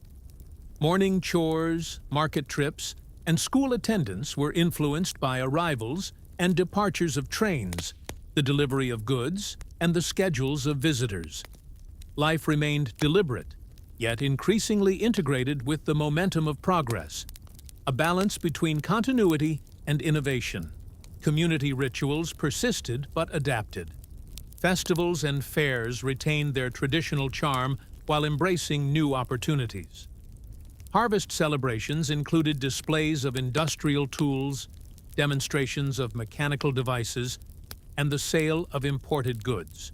Music, dance, and storytelling remained central, though occasionally infused with tales of distant cities, industrial marvels, or the experiences of travelers who had journeyed along the rails. Children participated in both traditional games and imaginative recreations of trade, mechanics, and exploration, merging play with preparation for a changing world. The Iron Horse itself became a familiar presence, its whistle signaling not only the arrival of passengers and goods, but the broader promise of connection and opportunity. Residents organized their lives around its predictable schedule, integrating the machine into the rhythm of daily labor, commerce, and social interaction. Its influence extended subtly but pervasively, shaping the town's economy, education, social norms, and collective imagination. Even in moments of reflection and rest, the town was aware of its evolving reality. Families gathered by fires in the evenings, discussing both local affairs and the opportunities and changes brought by trade and travel. Children recounted lessons, observations, and dreams inspired by maps, letters, and the sight of trains.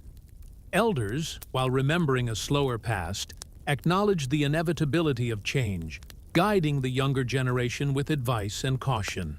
Across fields, streets, and workshops, the town balanced the preservation of tradition with the embrace of possibility. Over time, the town emerged as a hub of both continuity and transformation. Commerce, education, labor, and social life intertwined. With the Iron Horse and the expanding trade network, the ordinary routines of survival were augmented by new rhythms, skills, and aspirations. Residents moved fluidly between past and present, tradition and innovation, maintaining a connection to their heritage while preparing for a future increasingly defined by mobility, knowledge, and opportunity.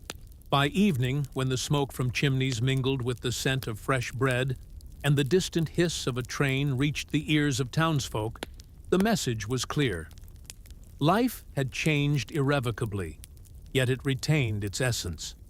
The town had adapted, without losing its soul, integrating the extraordinary into the ordinary with patience, skill, and collective effort. Each passing train, each arriving shipment, and each new visitor reinforced a growing awareness.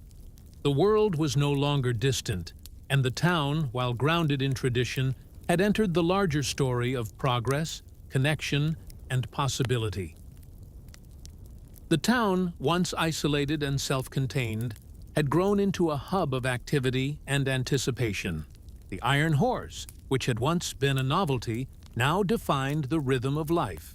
Its presence brought predictability and opportunity, reshaping labor, commerce, and imagination alike. Each day, its whistle signaled more than arrivals or departures. It marked the heartbeat of a community adapting to a broader world.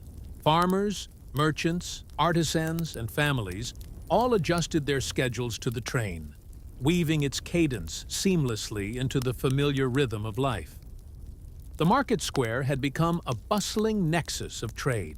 Stalls overflowed with goods from distant towns and cities. Textiles of vibrant patterns, rare spices, delicate ceramics, and mechanical devices previously unknown to the townsfolk. Merchants coordinated shipments with precision, carefully timing the arrival and departure of goods to maximize profit and efficiency. Farmers experimented with new crops and produce varieties, anticipating demand beyond local markets. The town was no longer merely a place of subsistence, but a participant in a larger economy, where knowledge of distant markets and coordination with travelers became as valuable as skill in the fields. The forge remained central, its fires a symbol of both continuity and innovation. Blacksmiths, now more skilled than ever, crafted iron fittings, repaired wagons, and maintained machinery. Sparks flew with renewed intensity, reflecting the town's growing ambition. Apprentices trained in traditional techniques yet also learned mechanical assembly, maintenance of rail equipment, and the basics of tool design. The forge had become a bridge between the past and the future, a place where skill met ingenuity and where the demands of progress shaped the rhythm of work. Education expanded dramatically. The schoolhouse, once modest, now included multiple classrooms and specialized instructors. Children learned reading, writing, and arithmetic, but also geography, trade logistics, basic engineering, and industrial principles. Maps detailing rail networks, distances, and trade routes were regularly updated on the blackboards. Teachers encouraged students to think critically, solve problems, and imagine futures beyond the fields and forests. The young generation absorbed this knowledge eagerly, blending traditional understanding with awareness of a world expanding far beyond the town's borders. Social life evolved in tandem. Taverns, traditionally spaces for gossip and storytelling, became forums for discussion of innovation, trade, and travel. Farmers debated shipment strategies, merchants shared news of distant markets, and women explored entrepreneurial activities, selling textiles, preserves, or running boarding rooms for travelers. Families shared letters and newspapers, exchanging information that reached further than any resident could travel in a season. Conversation expanded beyond the local to the regional, and imagination stretched beyond the familiar hills and fields. Industry began to solidify its presence. The town saw the emergence of small-scale manufacturing, carpenters producing furniture for sale beyond the local area, blacksmiths crafting tools and machinery, bakers experimenting with products for regional markets, and workshops developing simple devices for daily life. Labor became both production and enterprise. Families contributed collectively, coordinating tasks to balance subsistence with commerce. Infrastructure improvements, including reinforced roads and bridges, allowed for more efficient transport of goods, strengthening the town's role as a regional node of activity. Children's play mirrored the evolving world. Games imitated trade, logistics, and machinery. Boys and girls imagined journeys along the rail network, designed mock markets, and simulated production processes. Their education extended beyond the classroom. Observation, participation, and imagination merged into a practical understanding of the town's operations and its connections to distant places. The next generation was growing up with an innate understanding of commerce, travel, and the integration of traditional labor with emerging opportunities. Daily life had adapted to the iron horse in subtle ways. Farmers scheduled fieldwork around train arrivals. Merchants timed deliveries to align with departures. Bakers and artisans adjusted production to meet regional demand. Even domestic routines shifted slightly, with chores and meals coordinated with the cadence of arrivals and departures. Life retained its deliberate pace, but it was now infused with a new layer of anticipation, strategy, and awareness of the broader world. The town's festivals reflected this blend of tradition and progress. Harvest fairs included displays of imported goods, demonstrations of mechanical tools, and performances inspired by distant cities. Music, dance, and storytelling persisted, but children also played games simulating commerce, transportation, and trade. Villagers celebrated continuity while embracing change, merging familiar rituals with new practices that reflected the town's evolving role in a larger network of commerce and culture. Commerce, in particular, had become a sophisticated system. Farmers and artisans coordinated production with the expected flow of goods. Merchants tracked shipments across multiple towns, calculating profit, demand, and risk. Letters and telegrams, now arriving more regularly, provided news and information previously unattainable, shaping decisions in real time. Even small daily choices were influenced by this network, from the timing of planting and harvesting to the distribution of labor and management of inventories. The iron horse remained a central, reliable force. Its presence dictated the timing of work, commerce, education, and leisure.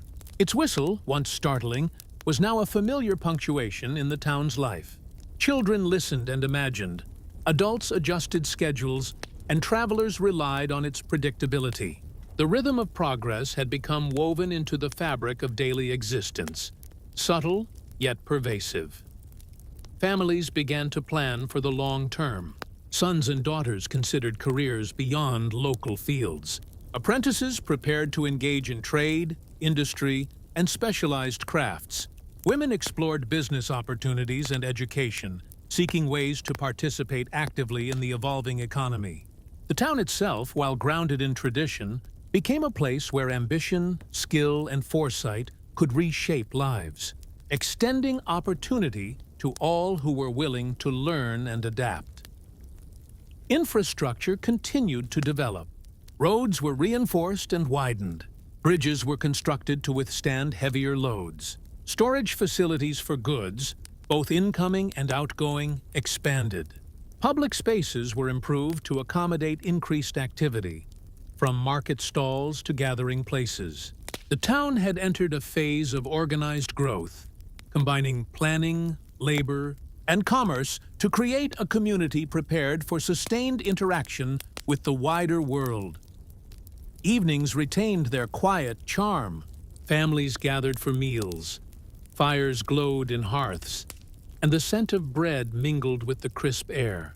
Children studied, played, and imagined journeys. Adults reflected on the day's labor, market outcomes, and future plans. Yet, through the hum of ordinary life, the constant whisper of progress persisted. The distant hiss of the train, the clatter of wheels, and the promise of connection and opportunity beyond the hills and fields. By nightfall, the town was alive with a sense of continuity and possibility. Its identity was anchored in tradition while simultaneously embracing the opportunities of commerce, education, and technology. The pulse of the Iron Horse had become the pulse of life itself, integrating progress with routine, adventure with familiarity, and ambition with measured patience. Residents moved seamlessly between the past and the future, blending labor, learning, and imagination into a cohesive, vibrant existence. The town had become a testament to adaptation, resilience, and foresight. It had preserved the essence of ordinary life while weaving in extraordinary possibilities. The Iron Horse, commerce, education, and industry had reshaped expectations and expanded horizons. Life retained its deliberate pace, yet was enriched by mobility, connectivity, and the anticipation of new opportunities. Every whistle, every arrival of goods, every lesson learned in the schoolhouse, and every spark from the forge was a reminder that the future had arrived quietly, steadily, and irrevocably, without erasing the soul of the town, but amplifying its capacity to thrive within a wider, interconnected world. By this point, the town had become a place of remarkable transformation, a quiet testament to the power of patience, adaptation, and connectivity. The once remote settlement, rooted in agrarian life and seasonal rhythms, now pulsed with the broader currents of commerce, industry, and innovation. The Iron Horse had evolved from a novel spectacle to a defining force in daily life, shaping not only the town's economy, but also the dreams, ambitions, and routines of every resident. Its rhythm was felt in the forge, in the market square, along dusty roads, and even in the quiet interiors of homes where families reflected on their day and anticipated the future. The market had grown into a sophisticated network of stalls, warehouses, and trade routes. Merchants coordinated deliveries with precision, tracking shipments arriving from distant cities and distributing goods to local families. Farmers, once focused only on subsistence, now planned production with an eye toward regional and even national demand. They experimented with new varieties of crops, innovated storage methods to prevent spoilage during long journeys, and invested labor in preparation for future shipments. Families, too, participated in this network. Children assisted in sorting, packaging, or calculating inventory. Women managed finances or supervised the boarding of traveling merchants. Fathers negotiated prices, coordinated transport, and ensured that the family's labor contributed efficiently to the town's evolving economy. Artisans and craftsmen had similarly expanded their scope. Blacksmiths, carpenters, and millers balanced traditional duties with services required by trade and industry. The forge, once a place of routine repairs, now hummed with innovation. Iron fittings for wagons, machinery parts, and components for small workshops being built throughout town. Sparks from the anvil reflected the vitality and ambition of the community, a visible sign that labor had become both skillful and visionary. Apprentices learned techniques that combined practicality with foresight, preparing them for careers that spanned both the familiar and the novel. Education evolved alongside industry. The schoolhouse now had multiple instructors specializing in various subjects, from arithmetic and literacy to geography, engineering, and trade logistics. Maps displayed rail networks and regional trade routes, illustrating not only distances, but also potential markets and economic opportunities. Students were encouraged to consider practical applications of their learning, developing skills in planning, problem-solving, and critical thinking. The young generation, growing up in this environment, absorbed both the rhythms of traditional life and the possibilities offered by industry, commerce, and technology. Imagination and practicality merged, preparing them for futures that were broader, more connected, and more complex than any generation before. Social life reflected the town's changing character. Taverns and public spaces were no longer solely centers of gossip or leisure. They became forums for discussion, negotiation, and collaboration. Merchants, farmers, and artisans exchanged news of market trends, industrial developments, and travel opportunities. Women increasingly participated in entrepreneurial activity, running small shops, managing lodgings for travelers, or engaging in the crafting and selling of goods that complemented the town's expanding economy. Families shared letters, newspapers, and observations, creating a network of knowledge that extended beyond the town's borders. Conversation was no longer solely local. It encompassed regional, sometimes even national, awareness. Commerce had become a sophisticated operation. Farmers and artisans anticipated demand across multiple towns, timed production to coincide with shipments, and adapted packaging and preservation methods to meet the requirements of long-distance travel. Merchants coordinated with distant suppliers, calculating cost, profit, and risk with care. Letters, and increasingly telegrams, allowed real-time information to influence daily decisions, even seemingly small choices. When to plant, when to harvest, which goods to send, were informed by a broader awareness of the town's place in a larger economy. The iron horse remained the linchpin of this transformation. Its predictable rhythm allowed the town to plan effectively, aligning labor, production, and travel with its schedule. Children learned to anticipate its arrival, coordinating chores, schoolwork, and play accordingly. Adults depended on its reliability for transporting goods, accessing markets, and connecting with distant relatives. The train's presence had moved beyond novelty or utility. It was now a central component of both physical and social infrastructure, linking the town to a wider world of opportunity and progress. Industry continued to expand in small, deliberate ways. Workshops producing furniture, mechanical devices, and tools grew in capacity. Bakers experimented with products designed for regional trade. Blacksmiths innovated continuously, not only repairing equipment, but anticipating future needs for both local and long-distance commerce. Families coordinated labor to maximize efficiency, ensuring that every member contributed to the production and distribution network. Even domestic life adapted. Meal preparation, household chores, and education were scheduled around arrivals, departures, and the overall rhythm of the town. Children's roles were subtly shifting as well. Boys assisted with trade, learned to repair and maintain machinery, or helped manage storage and shipping. Girls gained education and practical experience, supervising small enterprises, assisting in bookkeeping, or organizing supplies for trade. Play remained central, but imagination was now intertwined with the realities of commerce, travel, and industrial work. Games imitated markets, transportation, and mechanical operations, reinforcing practical skills while nurturing creativity.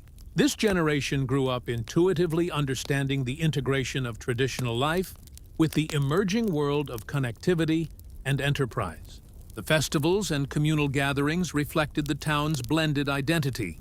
Traditional harvest celebrations persisted, with music, dance, and storytelling maintaining continuity. Yet displays of imported goods, demonstrations of machinery, and performances inspired by distant cities were incorporated seamlessly. Children played both traditional games and those mimicking commerce or transportation, learning through recreation while participating in the town's evolving economy. Even entertainment became a subtle form of education and preparation, integrating imagination with practicality. Evenings in the town were rich with sensory and social rhythms. Fires glowed in hearths, meals were shared, and the scent of bread and cooking mingled with the crisp night air.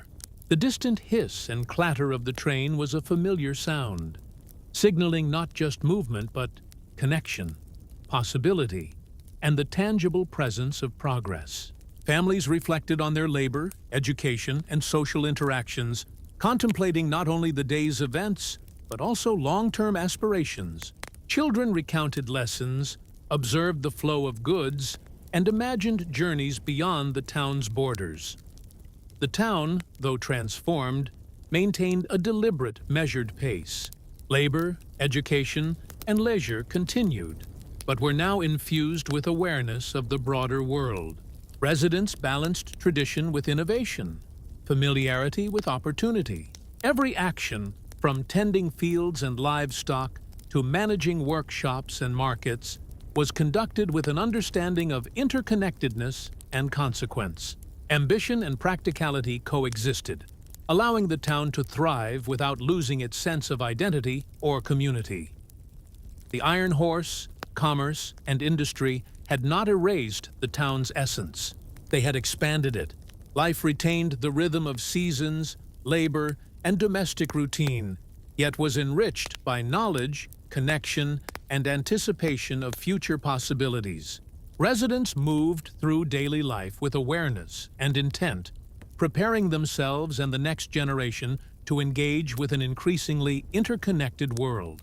Each whistle, each shipment, and each spark from the forge served as a reminder that the extraordinary could coexist with the ordinary, that progress could complement rather than replace tradition, and that a community could adapt while maintaining its soul. The town's social, economic, and cultural fabric had matured. Industry, education, commerce, and transportation were integrated seamlessly with traditional labor and communal life. Children and adults alike understood both the immediate needs of survival and the broader opportunities presented by connection, knowledge, and skill. The rhythm of life, work, play, education, trade, and reflection, was richer, more complex, and yet grounded in enduring routines. Residents had learned to navigate change thoughtfully, balancing innovation with preservation, ambition with continuity, and progress with identity. In every corner, workshops, fields, schoolhouses, taverns, and homes, the transformation was evident yet measured. Life had become a testament to resilience, foresight, and collective effort. Ordinary routines now carried extraordinary potential, illustrating that a community could evolve steadily, purposefully, and harmoniously.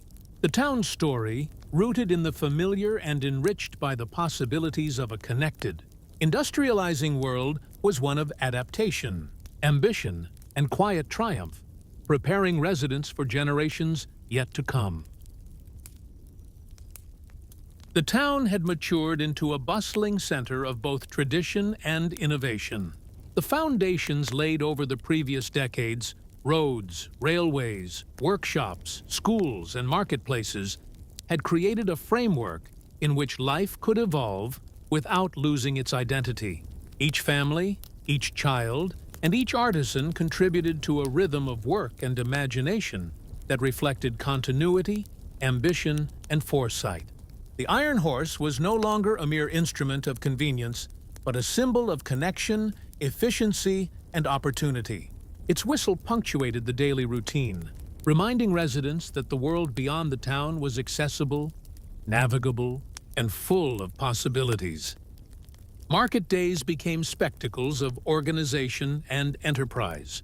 Merchants coordinated deliveries of goods from distant towns, ensuring that stalls were stocked with fabrics, spices, mechanical devices, and delicacies previously unknown to local buyers. Farmers now planned crop rotations with consideration for regional demand, shipping produce not only to nearby towns, but across the county. Storage facilities were expanded, carefully designed to preserve perishable goods during transit. The town's economy had shifted from subsistence-based to market-oriented, with families adjusting labor, time, and strategy to optimize production and distribution. Workshops thrived as artisans, and craftsmen embraced the challenges of an interconnected economy. Blacksmiths repaired wagons, crafted iron fittings, and constructed machinery components. Carpentry shops produced furniture and mechanical structures designed for export. Bakers experimented with recipes suited for transport and longer shelf life. Apprentices learned both traditional techniques and innovative practices, blending the old with the new. The forge's glow at night was a visible sign of diligence, innovation, and ambition, illuminating the streets and inspiring both children and adults alike. Education had expanded in scope and importance. The schoolhouse accommodated multiple classrooms and specialized instructors. Students studied literacy, arithmetic, geography, engineering, and the logistics of trade. Maps depicting rail networks and regional markets adorned the walls. Teachers encouraged critical thinking, problem-solving, and strategic planning, preparing children not only for work within the town, but also for the broader world beyond. The younger generation internalized both tradition and possibility, growing up capable of navigating labor, trade, and innovation with confidence. Social life reflected this balance of continuity and progress. Taverns hosted discussions not only of local gossip, but of trade, industrial development, and regional opportunity.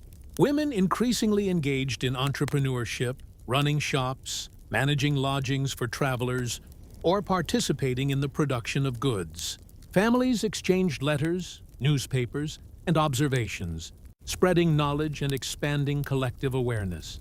Conversation increasingly reflected the town's connections to the wider world, blending curiosity, planning, and social cohesion. Industry became more organized and ambitious. Workshops operated with schedules aligned to the train timetable, ensuring timely delivery of goods to regional markets.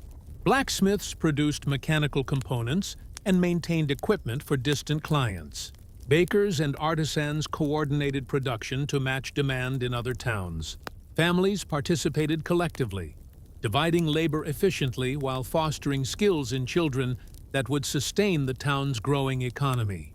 Roads and bridges were reinforced, storage facilities expanded, and public spaces improved to accommodate increased activity. Planning and infrastructure reinforced the town's role as a hub in a broader network of commerce and mobility. Children's roles evolved alongside the community. Boys and girls learned practical skills while playing games that simulated trade, logistics, and machinery operation. Apprenticeships introduced responsibility, technical knowledge, and collaboration.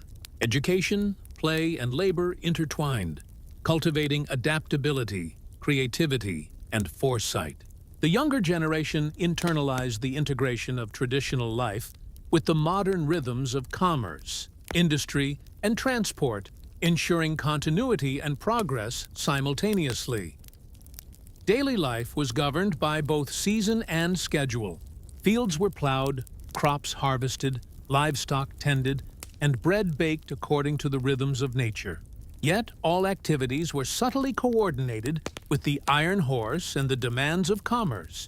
Meal preparation, domestic chores, workshops, and schooling adapted to arrivals and departures, market schedules, and production timelines. Life retained its deliberate pace, but was now enriched by strategic planning, anticipation, and awareness of interconnections. Festivals celebrated both tradition and achievement. Harvest fairs showcased the town's produce, while stalls displayed imported goods and innovations inspired by distant cities. Music, dance, and storytelling continued, often infused with tales of trade, industry, and travel. Children engaged in games blending imagination with practical skills, simulating market scenarios, transportation, and mechanical assembly. Community celebrations reflected the integration of continuity and progress, grounding residents in their identity while exposing them to new ideas, methods, and opportunities. Commerce and trade reached new sophistication. Farmers and artisans coordinated production with regional demand. Merchants managed complex shipments, and families adapted daily routines to optimize efficiency. Letters, newspapers, and telegrams facilitated real-time decision-making. Even small tasks, harvesting, preparation, delivery, were influenced by awareness of markets, schedules, and opportunity. The town's economy became a living system, responsive, organized, and interconnected, balancing tradition with modernity. The iron horse had become inseparable from life itself. Its schedule dictated work, education, leisure, and trade. Children anticipated its arrival. Adults coordinated labor and commerce around it, and travelers relied on its predictability.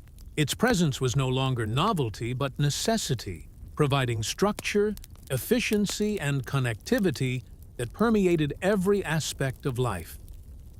Families planned for the future with foresight. Children were educated with a clear understanding of their potential. Apprenticeships prepared youth for diverse careers. Women engaged in commerce and management, expanding the economic and social capacity of the town. Elders guided through experience, balancing tradition with encouragement to embrace opportunity. The town's collective consciousness had shifted, anticipating the possibilities of the wider world without abandoning the values and rhythms that defined its identity. Infrastructure improvements reinforced progress. Roads, bridges, storage, and workshops supported the town's increasing activity. Public spaces accommodated gatherings, markets, and festivals. Planning ensured that labor, commerce, and social life could coexist harmoniously with both tradition and innovation. The town had developed resilience, adaptability, and foresight, integrating ordinary life with extraordinary potential. Evenings were marked by familiar yet dynamic rhythms. Fires glowed, meals were shared, children played and studied, and the distant hiss of the train reminded all that the world beyond the hills was accessible and alive. Residents reflected on labor, education, and trade, anticipating future opportunities. The town maintained its measured pace while embracing growth, connectivity, and progress. Ordinary life had become extraordinary, defined by both continuity and expansion. As generations matured, the town became a model of integration.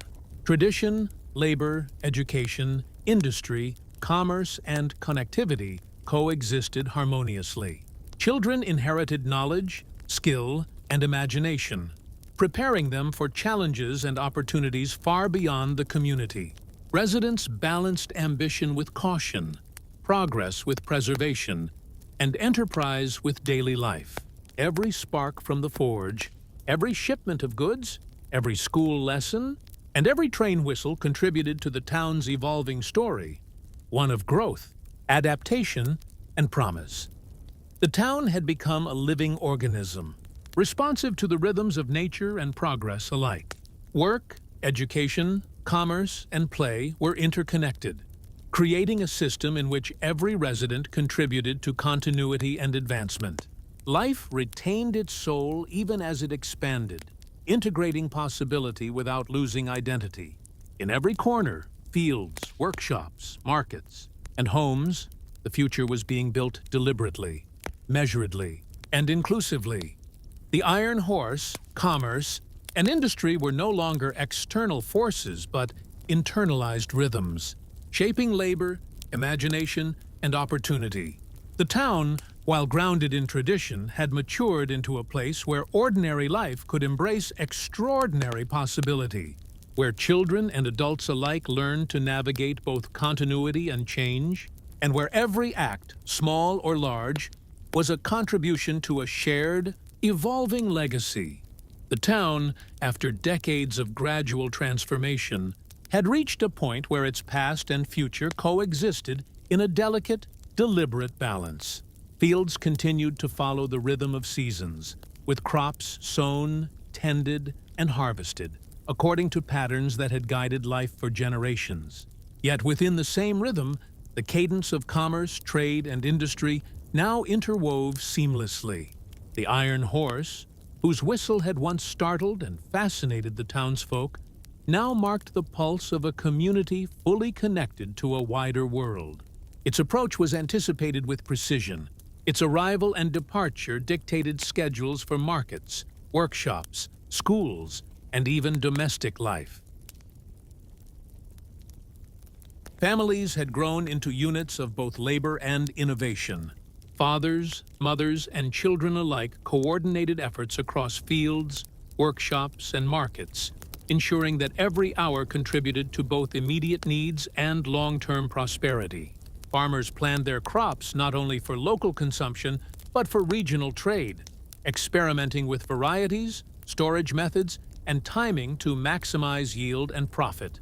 Artisans crafted goods for distant towns, blending traditional craftsmanship with innovative techniques adapted to the demands of commerce. Apprentices worked alongside skilled craftsmen, absorbing knowledge that spanned practical skill, trade logistics, and mechanical operation. Even the youngest children participated, carrying messages, assisting in small tasks, or learning observation and problem-solving through play. Education had matured into a cornerstone of the town's identity. The schoolhouse now housed multiple instructors, each specializing in subjects that bridged traditional learning and the demands of a connected, industrializing world. Arithmetic, literacy, and writing remained essential, but were complemented by geography, engineering principles, trade logistics, and mechanical understanding. Maps detailing regional rail networks and markets adorned the walls. Students were taught to think critically and anticipate outcomes, balancing theoretical knowledge with practical experience. Children internalized both the value of tradition and the possibilities offered by innovation, emerging equipped for a world far broader than their village origins. Social life reflected the integration of continuity and change. Taverns, public squares, and communal spaces hosted discussion of trade, industrial development, and travel opportunities. Women increasingly managed enterprises, from small shops to boarding houses for travelers, contributing significantly to the town's economic and social vitality. Families shared letters, newspapers, and personal observations, creating networks of knowledge that extended beyond the immediate community. Conversations encompassed local, regional, and sometimes national matters, reflecting the town's growing awareness of the interconnected world it inhabited. Industry had become both diverse and sophisticated. Workshops produced furniture, machinery, and tools not only for local use, but for regional distribution. Bakers and millers crafted goods suitable for longer transport, experimenting with recipes, preservation methods, and packaging. Blacksmiths innovated continually, maintaining wagons, machinery, and rail components while also crafting new tools. Families organized labor efficiently, integrating children, women, and elders into a coordinated system that balanced survival, production, and enterprise. Roads, Bridges and public spaces were improved to sustain the flow of goods and people, reflecting deliberate planning and investment in infrastructure. Children's experiences merged play, learning, and practical skill. Games imitated trade, logistics, and mechanical operations, while apprenticeships introduced responsibility, collaboration, and technical knowledge. Education and observation extended beyond the classroom into workshops, fields, and markets, ensuring that the younger generation inherited both the rhythms of tradition and the tools for innovation. Play reinforced practical understanding, fostering creativity alongside adaptability and foresight. The Iron Horse remained the central force around which the town organized itself. Its presence dictated work, leisure, education, and trade. Children anticipated its arrival, adjusting schedules and activities. Adults coordinated labor and commerce around its predictable rhythm. Travelers depended on it for reliable movement across towns, connecting families, markets, and ideas. The train had become more than a machine. It was the town's backbone, its pulse, and a tangible symbol of the broader world into which the community was increasingly integrated. Daily life reflected both continuity and modernization. Bread was still baked, livestock tended, and fields plowed according to seasonal cycles. Simultaneously, production for trade, management of workshops, and planning of long-distance shipments layered new dimensions onto traditional routines. Domestic tasks were scheduled with awareness of market arrivals, shipments, and communal obligations. Leisure retained familiar patterns, but was enriched with awareness of a broader world. And education fostered curiosity and preparedness.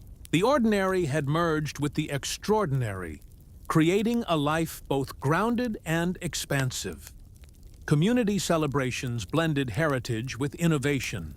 Harvest festivals included music, dance, storytelling, and games, as always, yet also featured demonstrations of mechanical devices, displays of imported goods, and insights from travelers who had journeyed along the rails.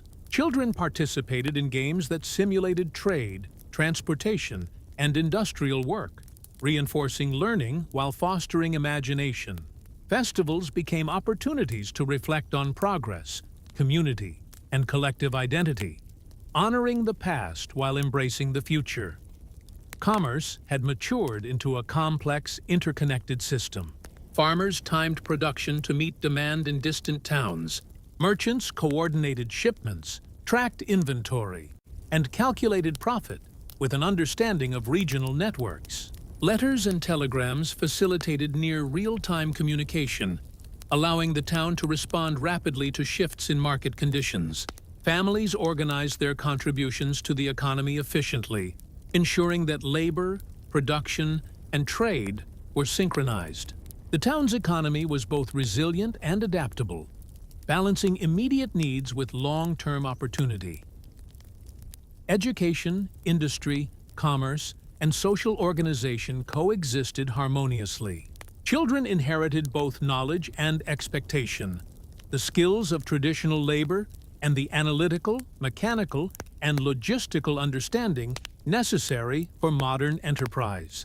Apprenticeships, schooling, and play prepared them to engage with both the local community and broader networks of trade and travel.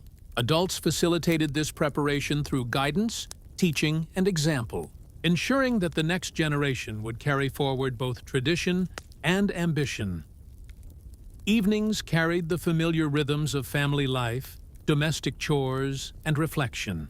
Fires glowed in hearths, meals were shared, and children studied, played, and imagined.